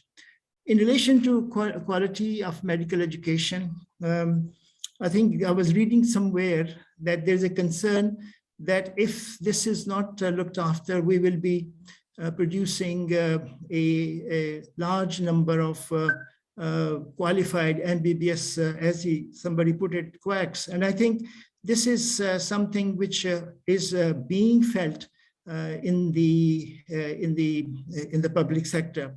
And I think there is a real concern about it because there is a problem with the faculty. There's a faculty deficit. A lot of the faculty moves from the public sector into the government sector, into the private sector. There is an issue about inadequate attached teaching hospitals. People think that, particularly the educationists, that there's a lack of curriculum modification and refinement, which probably happens in public colleges, but much more so in the private hospitals. So that is an issue there. And then there is also this poor admission standards that I think we have heard quite a lot about these standards. There's a controversy, and this particularly, which has been, you had this discussion, and there is quite a issue about that. And again, there is a concern that there's a poor vigilance of private medical institution by regulatory bodies, particularly for the private medical schools. Although I feel that the similar thing may be for the public sector as well. And in relation to potential of overproduction, I think this probably is not something which is likely to happen for some time. I think people, as I said earlier, they will move away to those areas where they will start working in the areas where they did not work before. High cost of medical education in private medical school is a really issue. It's because people who have got a high merit but not enough to go into the government sector colleges, they really and they can't get into the private medical colleges, private medical colleges, because they cannot afford it.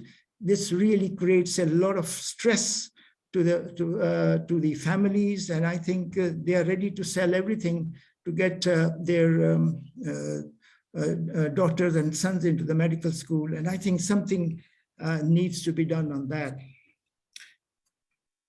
So on this area, I would say that there was and there is a case for setting up private medical colleges. However, a further increase needs to be better planned and executed.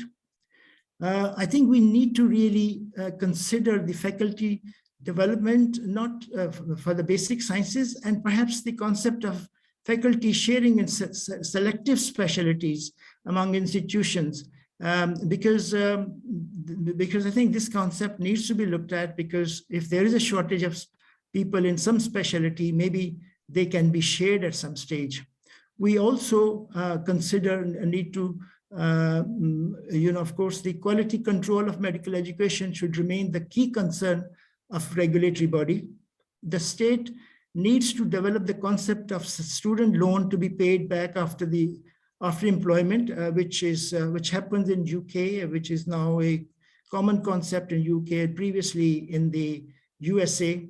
And I think we have to consider the public-private partnership concept to ease the bane, the irritation and the anxiety which sometimes happen to people who want to contribute in medical education in private sector.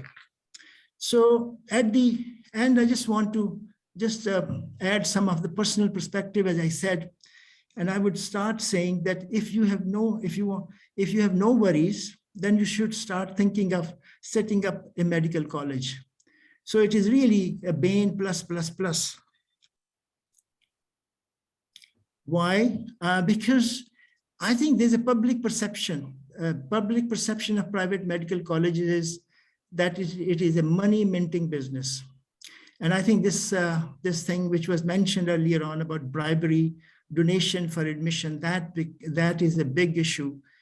I have to say, I think it happened, but in the institution when it does not happen, and when you still get blamed for that, or you think, then it becomes quite a source of irritation.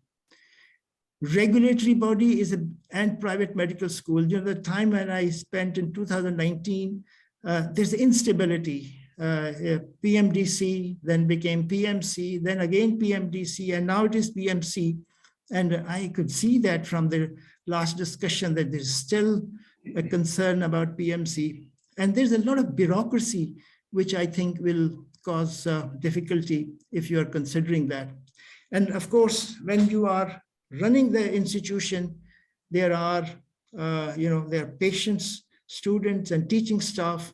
They have got their own requirements, their own agendas, and there's always a kind of financial undertones in all while you are managing it. So managing financially these institutions is quite a challenge. However, people still do it. Why? Because there is institutional and building and legacy. That is something that people take a lot of pleasure in it. And I think this probably is one of the big reasons. A lot of people may think that there is a financial reward, but I would say here that maybe your next generation, but if you are here to earn for a quick buck, then this is not the business to be in. And that's all. Thank you. Thank you very much. You spared a few minutes for somebody. So I'll presume that you spared those minutes for me because I'm following you. Sorry. I'm sorry. Just can you just say it again? I didn't hear that. I was just saying that you finished a little earlier, so I'll take advantage of that, and I'll start my presentation in time so that I can hopefully. Can I switch off your screen? Yeah. Okay. From the iPhone. Let's share screen and I'll. No, I think yours is still there. Okay. So can I, with the permission of everybody, can I start the next one? Please, sir. Hello. Can you see my screen? Yeah, we can see you, but not your screen as yet. I don't know why is that so. Okay, let me do it again, because I think at that moment the screen was being seen I think it's still somebody else's desktop visible here. Rana Hafeez साहब का आ रहा है, मेरा नहीं ले रहा वो. It's not. It's refusing to take my desktop. It's taking Rana Hafeez desktop one. So आप बंद कर देंगे तो फिर मेरा ख्याल है शायद मेरा ले लेगा.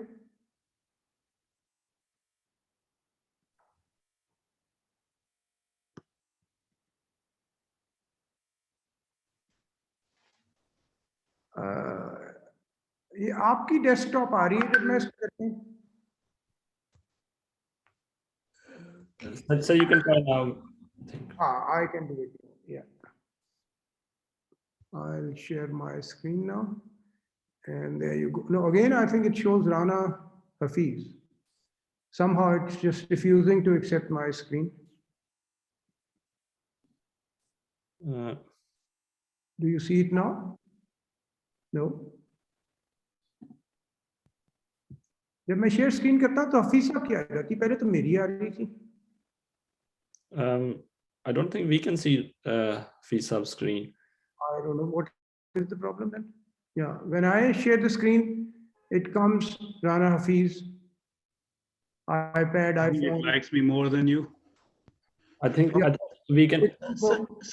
सर आपकी प्रेजेंटेशन आपने ओपन की भी है? मैंने की हुई है. मैं दोबारा एक दफा कॉपी से भी कर देता हूँ, लेकिन मैंने ओपन की हुई है. हाँ जी, ये मैंने अब दोबारा ओपन कर दी है. इसको मैं मिनिमाइज करके शेयर करता हूँ और फिर देखते हैं.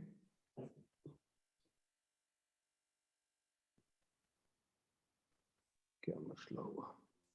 If it's still causing problem, we can probably ask Rana Hafeez to join this again this week. Sure. Please, sir.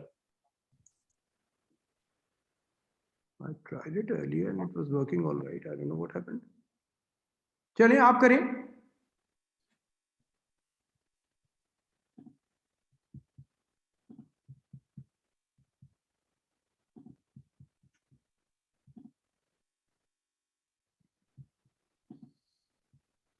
Where did we go wrong? Where did we actually go wrong?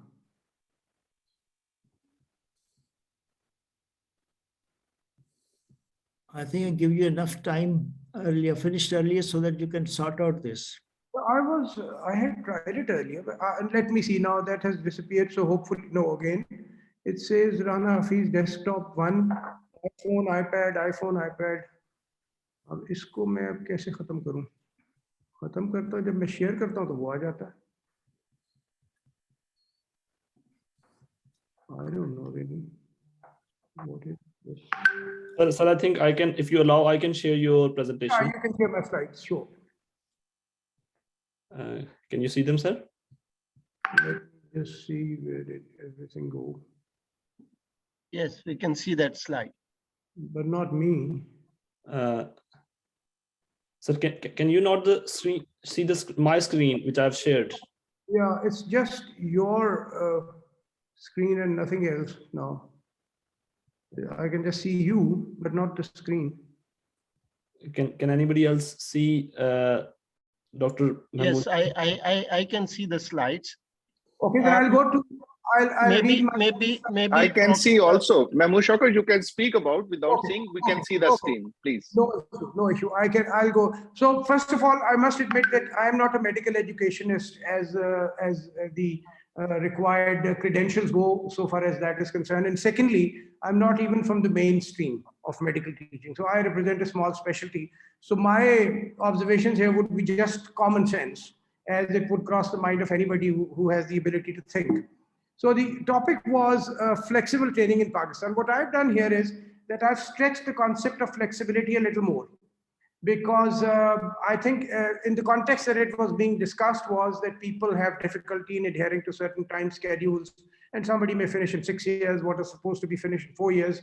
So I thought that flexibility does not only pertain to that.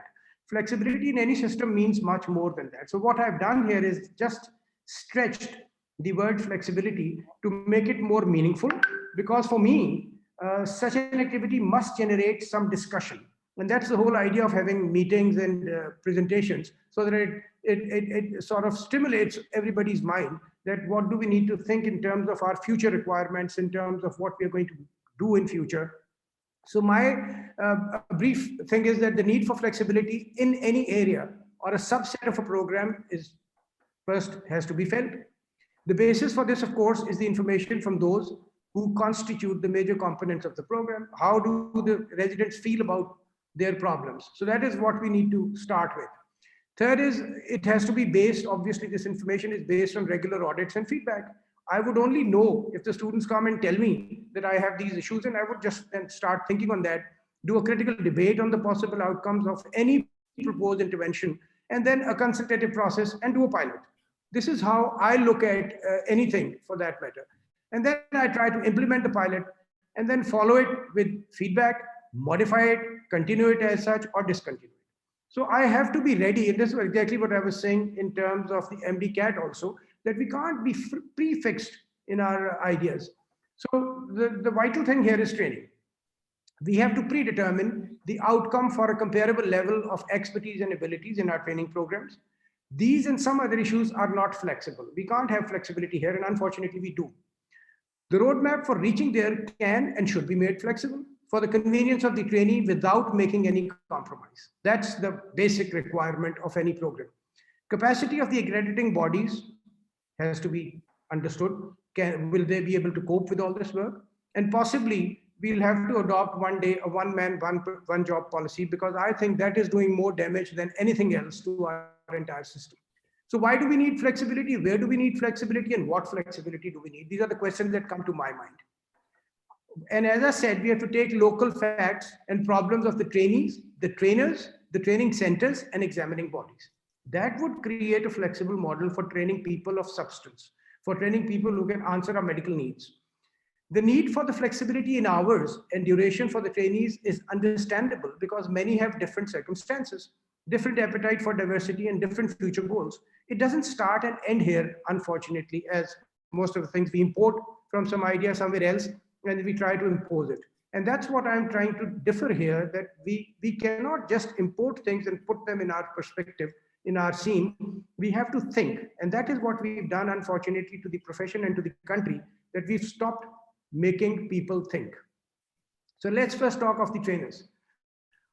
The trainers are different everywhere, but generically, they should be comparable in terms of their competencies and their skills, their behaviors, the quantum of work, and the quality of work that they perform. Are they in our system, or is there a mechanism in place by which we can really gauge them? We can take somebody off from the trainership, and we can just warn him or make him improve his training capability. What about the training centers?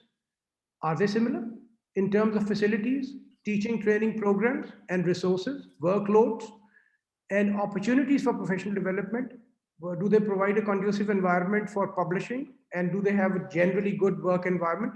If not, is there any mechanism for correcting these deficiencies also? And there are any arrangements for overcoming the deficiencies which would lead to poor training for some of the trainees? And then we have interruptions. We have local issues like the COVID we had, and like so many other things, strikes and so many things. Are we alive to this debate that you need to be flexible in terms of not only hours, and I'll come to it later also, and then the examining bodies.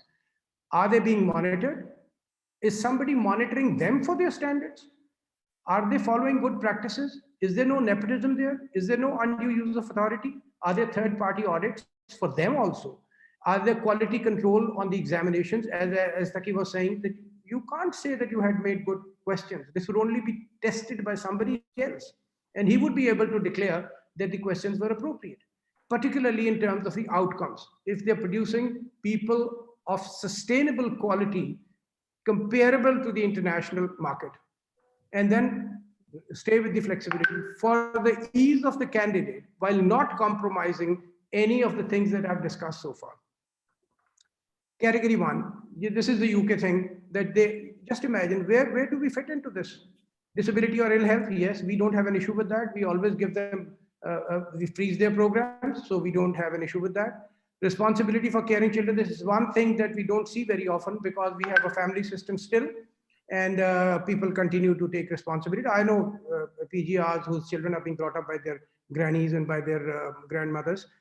Category 2, unique opportunities for personal professional development. That is understandable. We don't have these issues. So my point is that when we talk of this flexibility on the terms and conditions that are prevailing elsewhere, we don't really qualify for that because we take care of all these things naturally. Ensuring quality and standards, the outcome, no flexibility. Training program, again, fairly constant, should be fairly constant in terms of essential components. And the trainer should also be definable, at least. The thing that we have really eliminated from the training program is to inculcate in the trainee the ability to think. Like, for instance, Gallows triangle was described by a surgeon in training. And there's so many other examples, thousands of them, where people are alive. Their brains are working, they're thinking, they're trying to improve, they're trying to create knowledge. This is what we have really made disappear from our training programs. Then the only thing is training schedules. And I prepared a question because I was proposing that everything has to be evidence-based. So I thought it would be absolutely silly and absurd if I talk on these things without any evidence. To gather the evidence, I prepared a small questionnaire. This was about 2 weeks ago when Athar first contacted me. And then I thought that I'm not going to talk without any evidence. And I interviewed 20 people. The questionnaire was given to 126 people. Just imagine, it was a simple question to begin with. Are you satisfied with your residency training? This was an overall impression of the students. 73% are not satisfied. 23% were not very sure whether they are or not. And yes was a very small figure. Then if you look at the other questions, what do you think are or were the major deficiencies in your training according to you? Training was deficient or unsupervised. Supervisors were not interested. MD and FCPS students had discrimination by the supervisor. The number of trainees and quality of learning was doubtful. Lack of structured training. Supervisors are either not interested or not available. Research is not facilitated. Clinical exams are taken on different patterns, which are never discussed or on the rounds or even the ward classes. And I'm surprised that people still have classes for all this. And we continued very simple questions. What do you think are or were the major deficiencies in your training according to you? A lot number of PGRs, but not given work as senior or as the senior themselves are more interested to do the cases. Because, and I looked at it very objectively, because at the moment, FCPS becomes, or MS becomes like a licensing exam that you've now been licensed to work. And actual experience starts after that. At the moment, the PGRs may perform well or they may perform miserably. It depends on their own desire to gain knowledge and their own desire to gain practical experience. It is not absolutely required. Structured training, according to exam protocol, doesn't exist. Not at all structured, not supervised, and if it is, then extremely biased. Lack of instruments. In certain centers, there were hardly any instruments which were declared in the logbook to have been used, which were declared in the logbook to have been part of an operative procedure. And I'm talking mostly in terms of the surgical residents. Unavailability of teaching faculty and teaching rounds. We are doing ER without any supervision. Now that's something that needs to be really understood.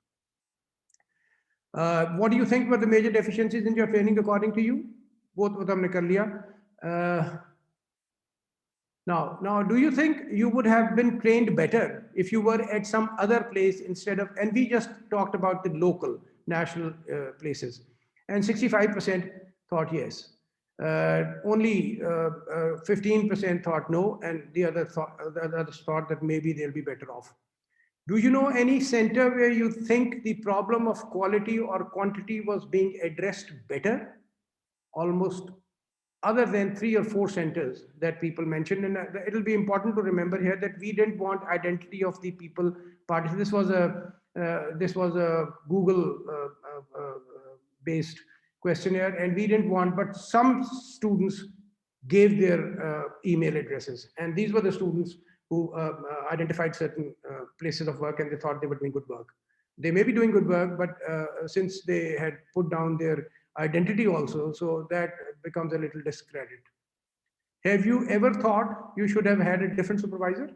And that's a very vital thing, that 53% of the people thought that they would have changed their supervisor. And I just want you to remember these things so that when I come to the conclusion, I'll have the concept of flexibility in the training, not only in terms of hours, but for other things. Do you get any allied facilities at your training center? 64% said no. So there's no official, and I'll talk about this also in a while. Do you feel that there was any problem with quality or quantity of work at your training?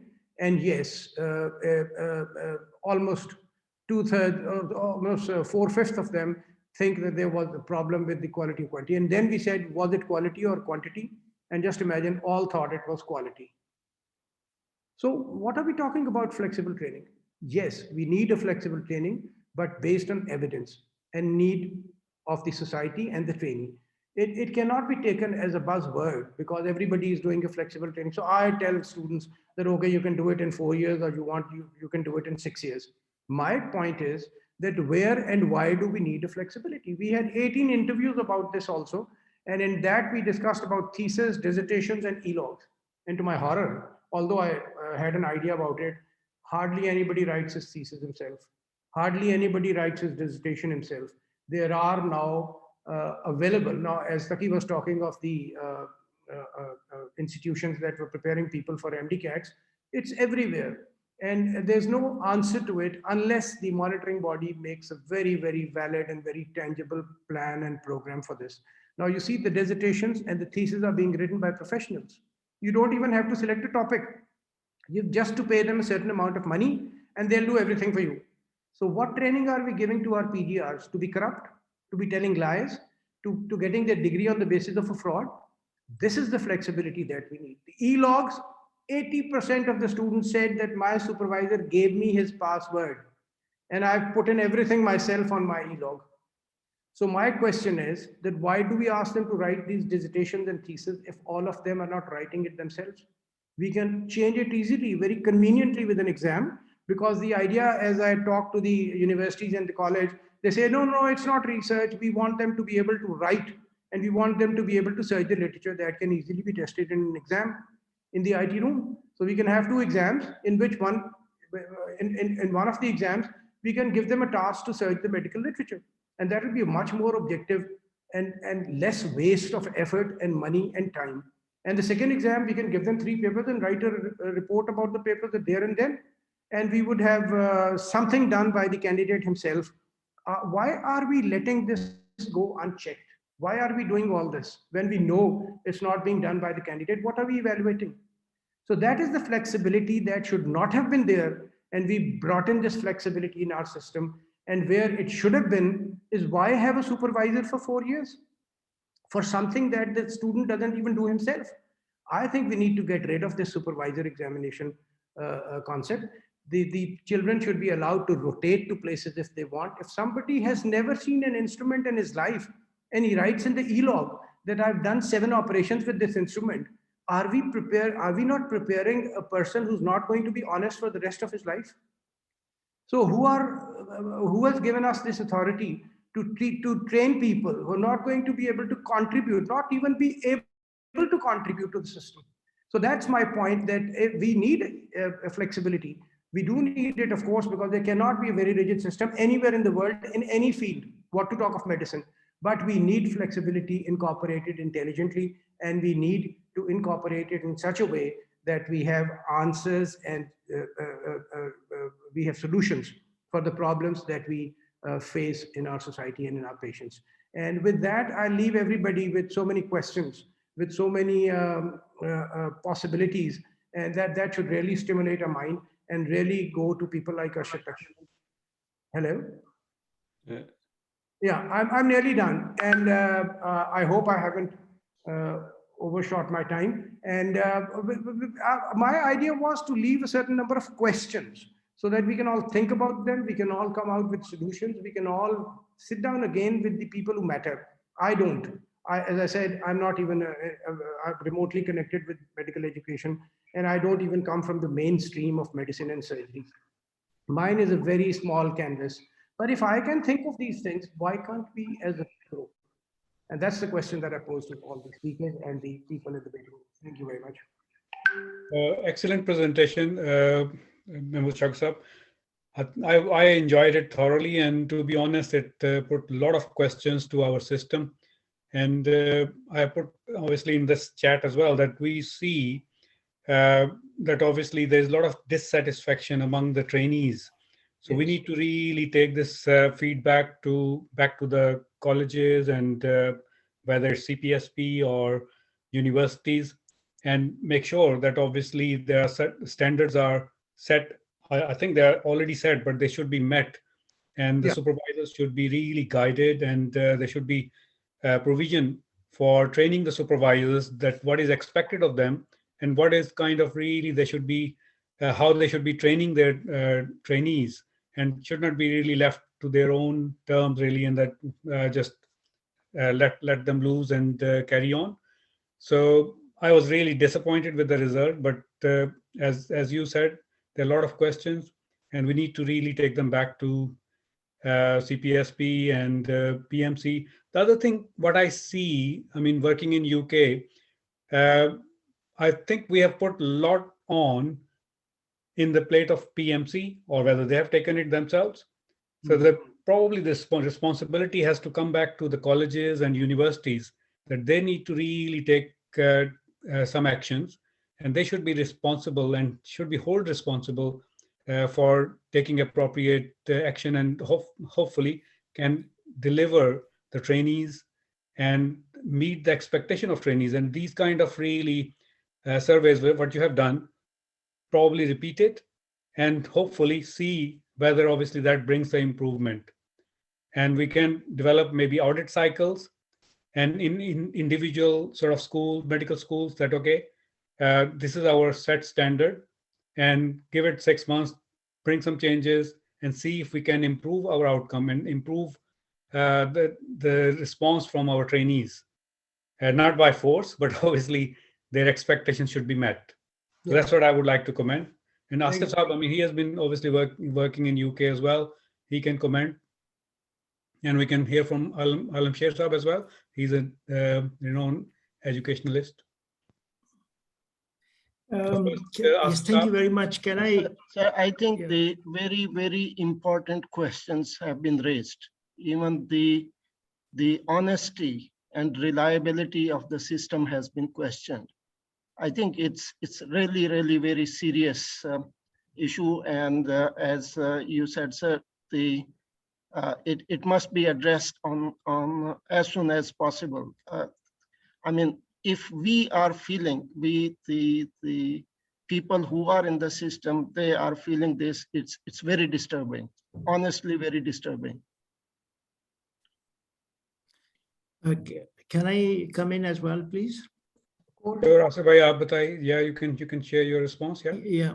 Okay. Yeah, I agree with Dr. Sher Alam. It is disturbing, but I think to be honest, I think there has been some feeling that this is the case. So I'm not absolutely surprised about this, because even in UK, where the e-portfolios are now electronically kept, supervision becomes very difficult. When you have got such a high expectation to run a clinical service, and when very limited time is left for you to allocate it for education, I think shortcuts happen.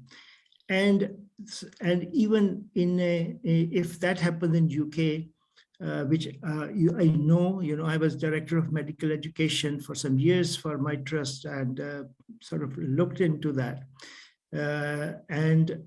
So you can just imagine what will be happening in Pakistan. where the time is really, really limited for the supervisors. And I think the number of supervisors which are allocated, I think, I'm not sure what that, how many numbers are there, but I think the allocation is much more than it is in the United Kingdom. So there are concerns. And I mean, I think in relation to expectation, there's always perhaps to please, or if you look at the, even the surveys which happen through GMC, through the deaneries in UK, I think satisfaction rate tends to be low. But obviously it seems to be much higher over there, and not surprisingly. So the question is that with what we have on the ground there, that has to also be kept in mind. And therefore, just relying only on e-portfolio, which is being done in Pakistan, I think that whole process needs to be looked at. And therefore, yes, the colleges, the College of Physicians Surgeon of Pakistan, which is the primary trainer at the moment, and I think the university role is building up, but I think they are not really, there's sort of such a controversy between the university training and the College of Physicians training, and the kind of a argument which goes on, which complicates things even more. I think we have to talk to them, and I think the people who are on the ground, they need to pass on that information. Obviously there is a recent concern that the GMC has made some alteration in relation to recognition of FCPS for lab exemption and so on. And some of them may be based on this information, which is perhaps being made available to them. So I think we need to really take this up in some forum, and I'm sure that people who are listening to us, and I'm sure the KE is a King Edward. It so happened that Khalid Gondal who's the Vice Chancellor of King Edward, would look at that very seriously, and to see how we can correct that, because I think these are the people who are the main sort of torch bearers for this organization, and they need to look at it. And I think while it is important for them, just concluding, while it is important that they look at and tell us what good they are doing, and they are doing an excellent job. But I think wherever there are some areas to improve on, they look at it very positively, and they take this as a sort of an advice to improve future, rather than taking it as some sort of criticism. Sure. Thank you. Thank you very much. Can I take comments from Professor Ashraf Nizami Saab before we conclude this talk? Professor Ashraf Nizami Saab, if you can unmute yourself. Yeah, thank you very much. Yeah, thank you very much. I think as Mahmood Shaukat Saab ne kaha, and it is a very democratic person, and I believe that is what is the requirement, and I have a firm belief we have to go for the ground realities. और जब तक हम अपने बच्चों को, जब तक अपने यंगस्टर्स को सच बोलना नहीं सिखा सकते, message was very clear and loud, and I stand by that message. I think हमें international community के साथ, अपनी ground realities के साथ मिलके आगे काम करना ही बेहतर होगा. Thank you. Thank you very much. I will sort of give the chair back to Mahmood Shaukat Saab. Thank you very much for your presentation. If you can kindly introduce Professor Sher Malik Saab for the next presentation. Thank you very much. Sher Malik Saab needs no introduction, and I think our the system today has been that first we had a very top-class medical educationist, Dr. Taqi, and then we had a person like Ashraf Nizami, who's motivated, but not typically like me, a medical educationist. And we again had Asif Naqvi, a medical educationist, and somebody like a common person like me. And now we again have hardcore medical education. It will be a delight to hear from him. Over to you, Aslam Saab, Alam Saab, Alam Sher Saab, aapki presentation. Bismillahirrahmanirrahim. Assalamu alaikum and good evening from Malaysia. I'm grateful to Professor Dr. Khalid Masood Gondal, the Vice Chancellor of KEMU, the organizers of this symposium, especially Dr. Athar Saeed, for inviting me to make this presentation in front of such august audiences. I hope by going through this presentation, the participants will be able to answer following questions. Number one, medical curriculum. Are we in step with the world? Number two, are we training the medical graduates for the local needs and also preparing them for global health? Let us begin with the definition of the curriculum. In the narrowest form, curriculum includes only content and examination. Learning is deemed to result from the assembly and assimilation of a long list of facts, which is confirmed by assessment in the form of an examination. The modern view of the curriculum puts a lot of emphasis on the learning outcomes, the teaching learning methods, the subject matter, and the sequencing and assessment. The 5 aspects of a wider curriculum begin with learning outcomes, which in turn dictate the content, the organization of the content, the teaching learning methods, and assessment. A curriculum is more than the sum of the departments and disciplines syllabi which a given institution is teaching. It is the coherent, purposeful, integrated design and delivery of managed learning to enable students to become a competent and capable practitioners in whichever field they are. There are 4 components of a curriculum. Formal curriculum consists of everything that the curriculum developers intend to include in the curriculum. Informal curriculum includes extracurricular activities like debates and sports. Hidden curriculum is based on the concept of caught rather than taught. The institution has not set out to teach these attributes formally. However, students learn from the educational environment of the institution. For example, the way the clinicians talk to their patients. Null curriculum is something which institution definitely intends not to teach. For example, undergraduate medical curriculum does not set out to produce doctors with nursing skills. For example, how to change the bed sheet. Similarly, undergraduate medical course is not set out to produce specialists.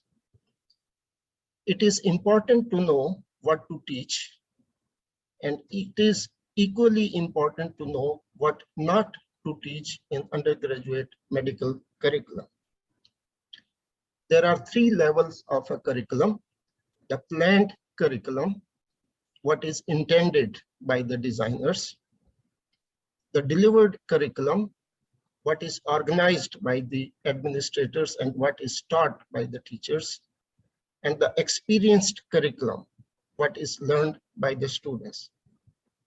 We must try our best to narrow the gap between the planned curriculum and the experienced curriculum. Why do we need to change the curriculum? A curriculum is a dynamic, living document, and it can be likened to a tree. Like a tree, it grows, new branches, new leaves appear, roots become deeper and stronger. It needs cutting and trimming to keep in shape. Some branches need to be cut to let the tree grow taller. It grows old, leaves and branches fall. It dies and needs to be replaced by new ones. There are many reasons for changing the curriculum, including the new technologies in, for example, teaching and learning using gamification, new technologies in making diagnosis, for example, newer radiological investigations and new treatments like new surgical techniques. These are few examples of gadgets which use the modern technology, and medical students are expected to know about them. Changing roles of teachers, changing roles of students being independent and easily availability of more resources, changing expectations of the society, changing methods of managing patients, for example, ambulatory care and telemedicine. The new teaching learning methods such as team-based learning, case-based learning, problem-based learning, and flipped classroom. Relevance and redundancies of new topics and skills. For example, doctors' role in managing pandemics are using electronic methods for measuring temperature and blood pressure. There are 4 critical skills which are required by 21st century healthcare providers. Number 1, communication, collaboration, critical thinking, and creativity. Medical schools of the future emphasize more on patient outcome through lifelong learning, ability of physicians working in diverse situations and in underserved populations, use of advanced technology, team-based care or interprofessional practice, competency-based assessment, and familiarity with the healthcare systems. In summary, curriculum should not train the students how to hunt dinosaurs.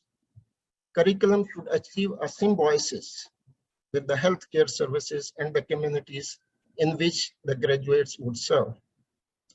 The curriculum must be responsive to the changing values and expectations in education if it is to remain relevant and useful.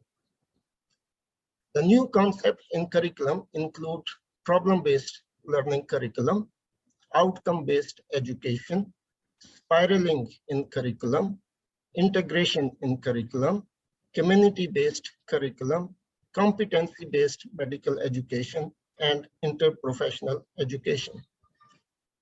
Let me take the help of a cartoon to explain the concept of outcome-based education. My father has taught our dog to read, but I do not see the dog reading. I said my father taught him. I did not say dog learned it. An outcome is a culminating demonstration of learning. It is what the student should be able to do at the end of the course. Outcome-based education is not a program, a package, a technique, a fad, or a quick fix. It is a transformational way of doing business in education. Outcome-based education sets out at the beginning of the course what is to be achieved and assessed at the end of the course. It supports the trend to greater accountability and quality assurance. Using OBE, curriculum planners adopt a top-down design with desired curriculum outcomes serving as basis for constructing the model. The desired learning outcomes would guide to the contents and organization of the content, the teaching learning methods, and the assessment. Here is an example of a learning outcome and its associated knowledge, skills, and attitude. At graduation, a student will be able to diagnose and manage a case of malaria independently. And based on this, we have to identify the knowledge, skills, and attitude required to achieve this learning outcome. New methods of teaching learning include scaffolding, which means to help the students only when they need it, interactive lectures, flipped classroom, blended learning, case-based learning, team-based learning, peer instruction, micro-learning or nano-learning, problem-based learning, and engaging environment, for example, by use of gamification.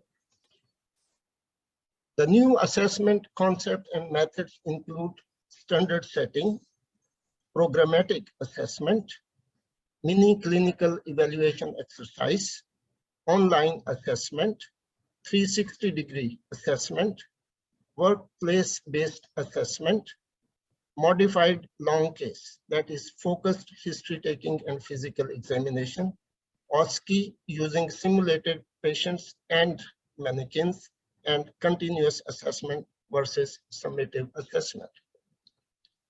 Programmatic assessment is an approach in which information about the learner's competence and progress is continually collected and analyzed with the intent to inform the learners and their mentors for continuous improvement, make high-stake decisions at the end of a training phase, for example, for progression. Programmatic assessment is meaningful by content and not by method of assessment.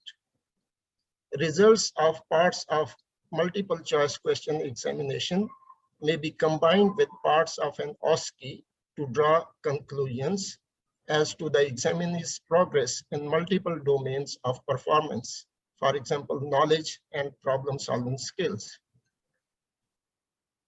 One method of assessment can test multiple domains. For example, long case examination can test communication skills, psychomotor skills, knowledge, problem-solving skills, etc. The results should be collated in the form of domains and not according to assessment methods. For example, knowledge domain will receive input from multiple sources apart from multiple choice questions. For example, long case examination, OSCE, or problem solving exercises.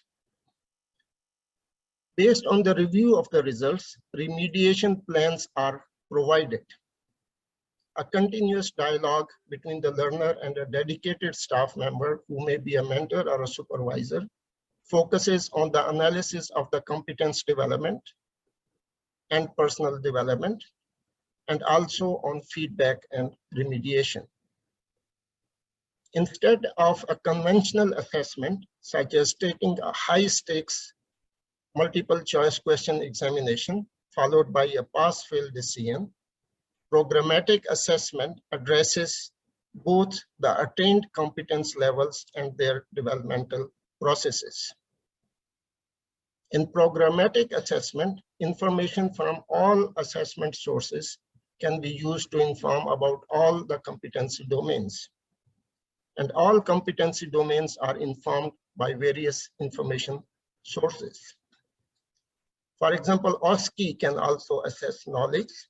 Written examination can also assess decision-making skills, and communication skills station can also assess knowledge. Has our curriculum evolved? Have we changed our learning outcomes to accommodate ambulatory and preventive care? Have we modified our content to accommodate new diseases and modern ways of treatment? Have we organized our content to achieve higher level of integration?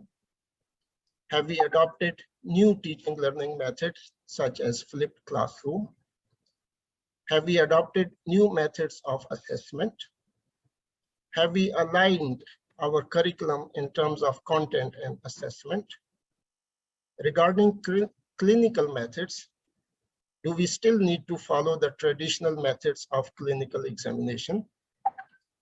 Do we still need to emphasize on different types of pulses? Should we continue emphasizing on recognition of cardiac murmurs? I will leave you with this question. Where will you place your curriculum on SPICE's continuum? Student-centered to teacher-centered, problem-based to information gathering, integrated curriculum to discipline-based, community-oriented to hospital-based, electives with core curriculum to standard course, systematic to apprenticeship. With that, I thank you for your attention and will be happy to answer if you have any questions. Thank you. Thank you very much, Dr. Alam Sher Malik. You've just made me happier because these were all the things that I was trying to point out by pointing out to the deficiencies and to things that we overlook. And I think this would be a very good exercise if we can continue working on it seriously and come out with more substantial and more tangible proposals to be followed in most of our postgraduate medical examination taking bodies. Thank you very much. Are we taking any questions? I think I would like to thank Professor Alam for his sort of very nice presentation and highlighting obviously what is required. But at the same time, I think we need to sort of take it back to our authorities and to be fair, I mean, different colleges and universities and streamline our training.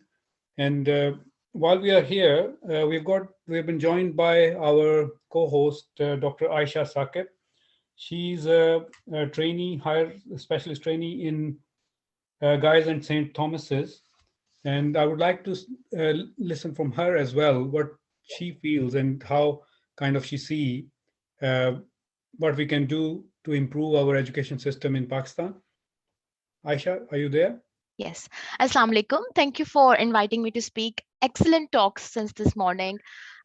Really thought-provoking as well. मैं इस बारे में सोच रही थी कि क्योंकि because my undergraduate medical education was in Pakistan and all my postgraduate training has been in the UK, so I can compare the two systems. And I just wanted to hear your thoughts about, we talk about medical education, and I think it's a great shift that we're moving towards outcome-based learning rather than reading from the books.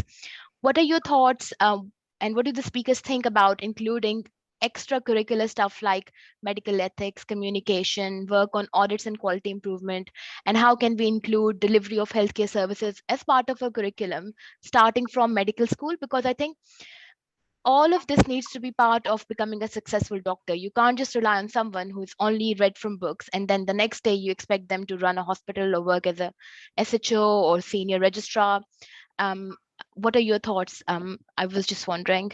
And thank you once again for inviting me to comment.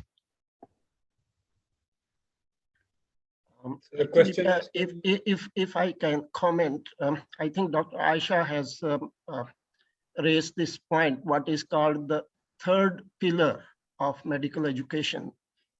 Normally, we have the theory classes, and then we have the clinical classes.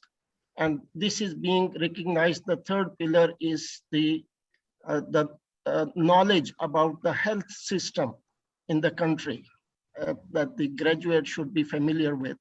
And it's becoming more and more important, as she said rightly, that the people who are going to work in that system, they need to know at least basics of that system.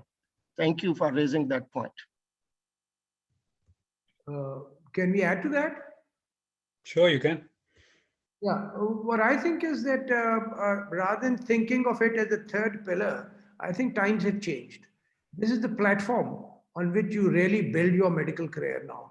You can't really even consider it as a part of your personality. This is what really makes the base of a modern doctor. And after that, as you have these promotional schemes, that you are allowed to take part in this promotional activity, terms and conditions apply.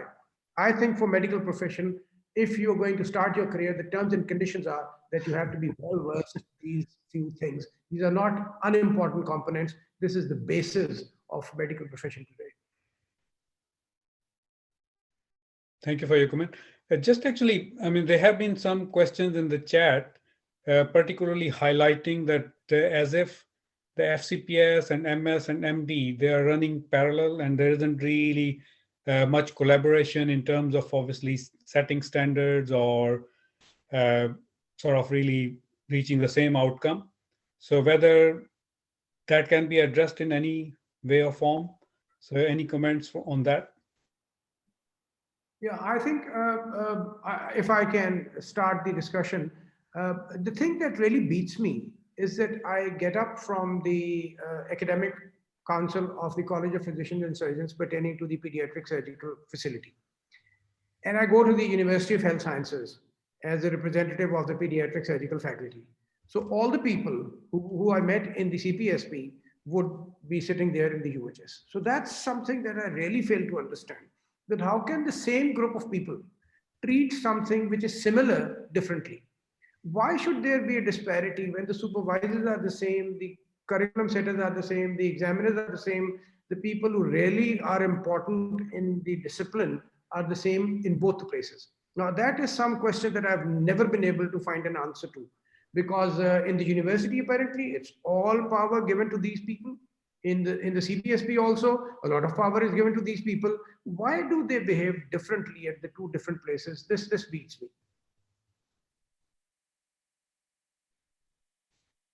I mean, I'm not sure that I can answer that, to be honest, but yes, I mean. Can I come in here? Shaukat, I think you probably are here, if I understand correctly. I think there was some internet connection error on my side and couldn't hear everything very well. But, obviously, there is this thing which I referred to, that there is a university-based kind of training, and then there is a college-based training. And the people who are delivering those, you're saying they're the same persons. And why? Is that right? Yeah, they're the same persons. Same person, and what's the disparity? The reality is, though, I mean, in terms of authority, I think, does that really matter? I think as long as they are delivering, when they are supervisor, they are delivering the content and skills, and also training the attitude component, the communication, and all those kind of component, whether they are in the university or in the college. Would that matter? Would that make any difference? But the difference which I feel, however, should be that university actually should be where the predominant emphasis has to be in research. But because we are now accepting their flexible training, their training in the clinical areas as well, but the predominance has to be, some component has to be in the research. So the people who should be sitting in the university would be those people who have got a predominant interest in that area. And in the college, probably people who are focusing much more on the clinical service delivery related issues. I know that there is an overlap, but I suppose that's the differentiation that has to be done. As long as they do it, I think it doesn't matter who they are, where they sit. This is my feeling. This is exactly what I said. It shouldn't matter, but it does. I mean, it does reflect in the performance of the two institutions, which are being run by the same people. Now, you see, if you look at the vice chancellors, they're all part of the executive committee of the CPSP. So if they can have a set of rules there, why can't, and there's a very glaring example of Rawalpindi Medical University, which has come out in a very big way. They have their programs, they have their everything on the book. It proceeds in a certain systematic way. So, I mean, it's not undoable. It's the same people. It's the same people delivering a different set of outcomes in one context, and the same people delivering a different set of outcome in the other context. This speaks. I think that you are absolutely right about the RMU, Rawalpindi University. And one difference which I see is the person who is leading it has nothing much to do with the College of Physicians and Surgeons of Pakistan. And perhaps are not as much. But some people who are working under him in that university would have something to do. So maybe I think it is the leadership who will choose the right people to be in the right place, which would matter. Yeah, we have an open question here, and I think these are the areas that we really need to probe into, because we, to be honest, at best are at a standstill. There's no question of any progress being made at the moment. I may sound a little pessimistic, but I mean, if you present yourself, you just said that the GMC has taken a different view of our qualifications. Last year, the Middle East took a different view of our qualifications. So I think there cannot be a reason for jubilation when the rest of the world doesn't look at us in the same perspective that we think our achievements are. So I think that's a point of worry, and unless we take it positively and we tend to settle the issues and we tend to find solutions, I don't think anybody ever in the history has progressed who's not taken care of his weaknesses. And I think the really answer lies in the third component of teaching, and that is communication. And that's communication, the need to talk.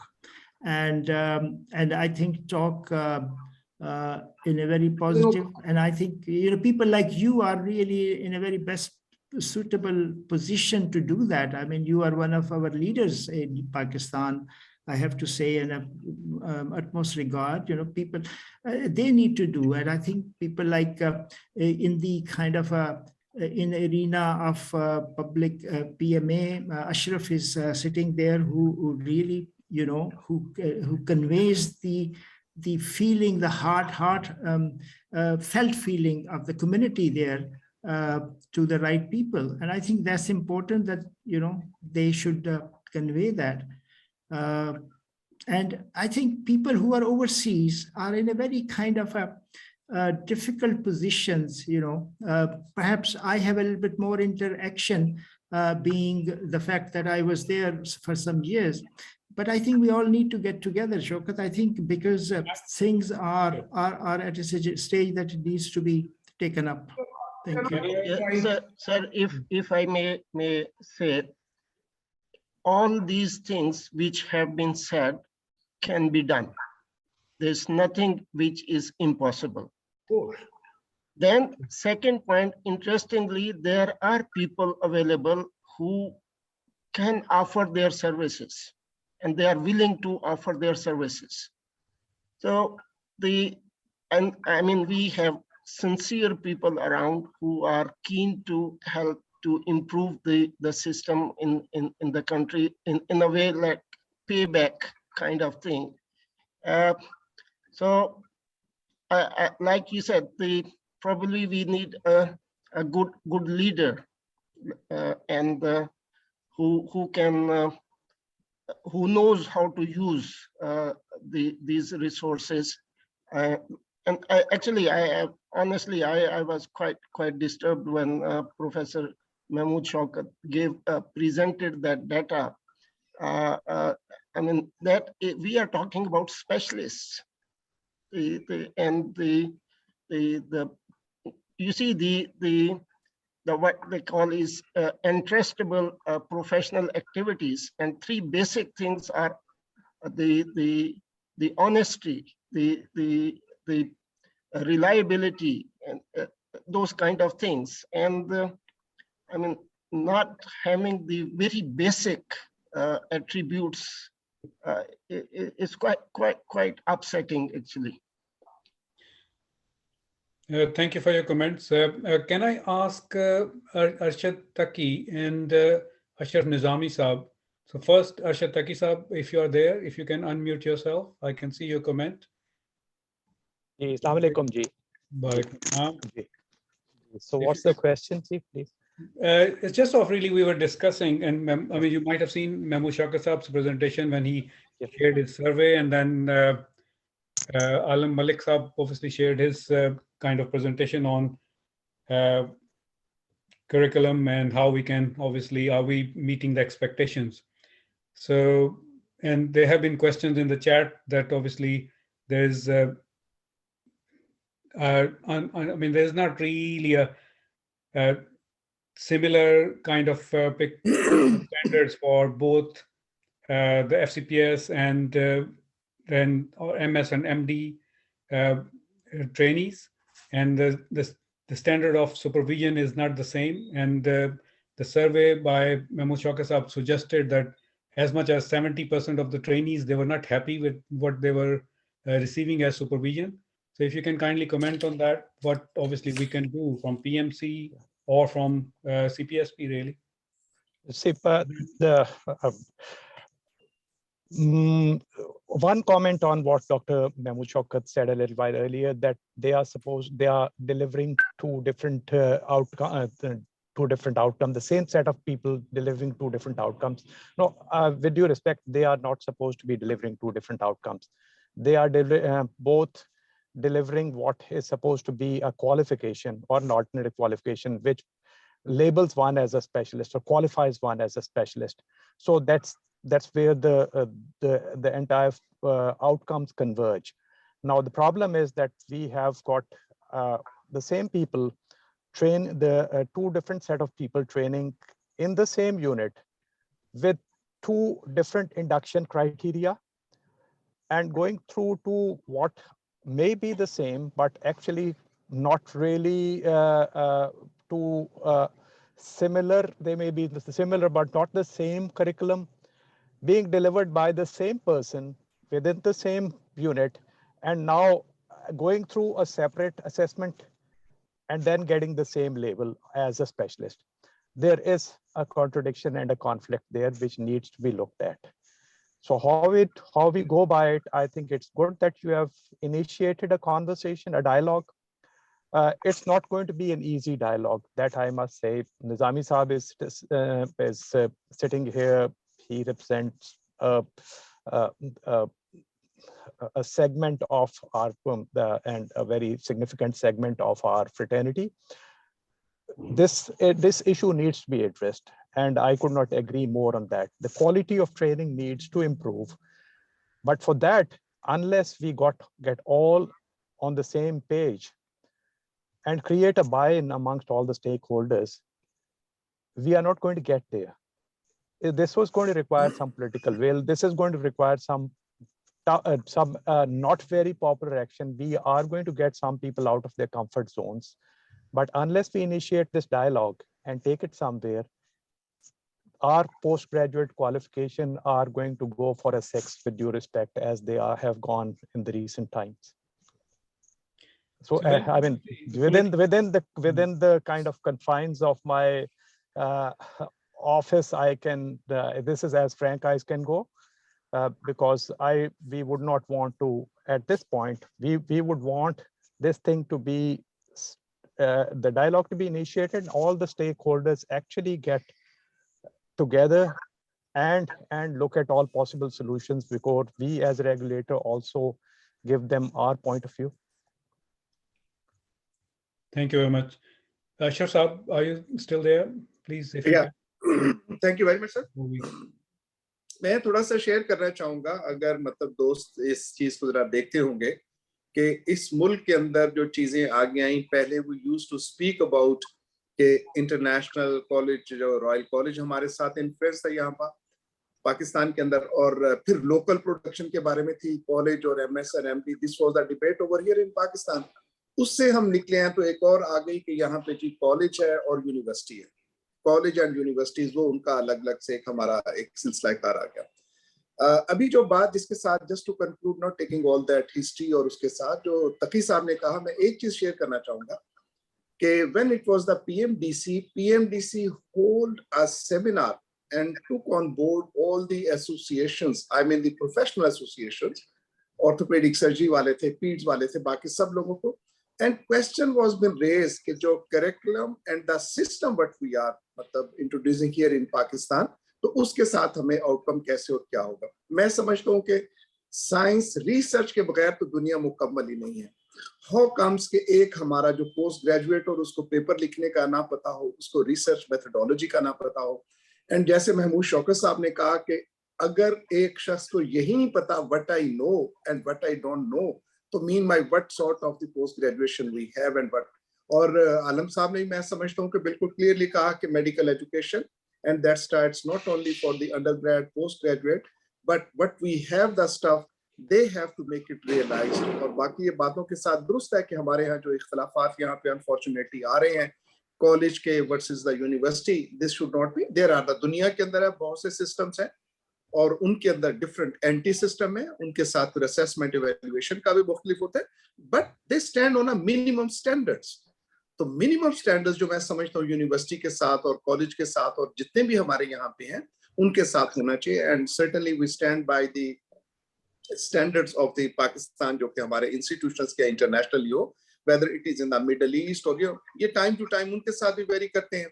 आपकी मतलब political भी उसके साथ आती है. India FRCS को नहीं मानता, द रीजन बीइंग चूंकि उनकी एमएस वहां नहीं मानी जाती. This all depend. सो मैं not going in that case के साथ कैसा क्या होगा, लेकिन dialogue that is over there. और अरशद तकी साहब ने जैसे फरमाया, me as मतलब humble participant, और थोड़ा सा मैं अगर अर्ज करूं कि मतलब चूंकि मैं रशिया को भी थोड़ा जानता हूं, यूके के भी, अमेरिका को सभी हम जानते हैं, पाकिस्तान के साथ हम रह ही रहे हैं, तो I think we should do and try to do the best possible what is good for us, what is good for our population, what is good our candidates and the students and the subjects.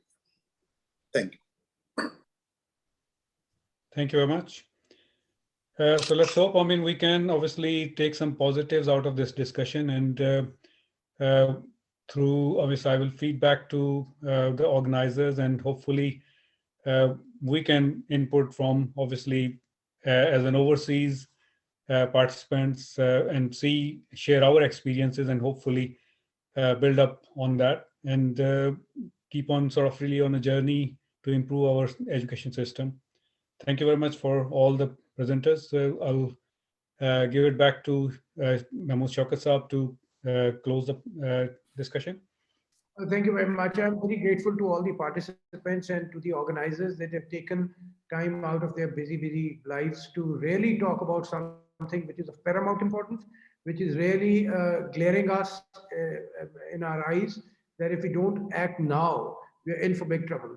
And the big trouble would be then experienced not by the medical profession alone, because there's one component that we've overlooked, and that is the perception of a medical doctor by the people of the country. That has also taken a big nosedive.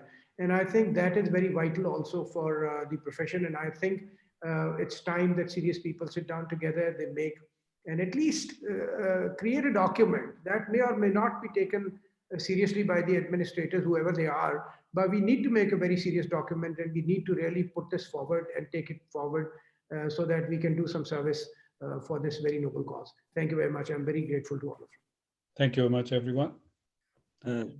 Thank you. I think, do you have anything more to say, Dr. Hafeezur Rahman? Sorry, No, I think that's fine. I mean, we can conclude this session. We overrun a little bit, but I think overall, it was very productive, and hopefully participants enjoyed it thoroughly.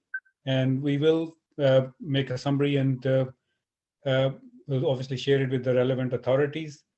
And also these presentations will be available on our YouTube channel as well as on Facebook channel, and people can listen, and hopefully if there are any comments, they can always come back to us.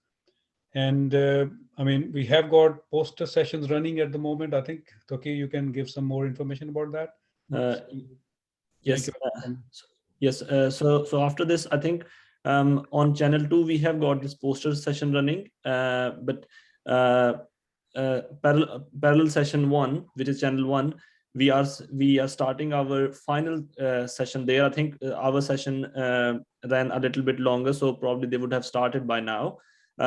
So I would encourage all our participants here, they can either go through the website, or our worthy speakers or panelists have got the link to channel 1 in the WhatsApp group as well. It would be for another hour or so, this final session. So kindly please join us in that channel. And thank you very much. And I would say goodbye to all of you, and have a nice day and nice weekend. Assalamu alaikum. Very good.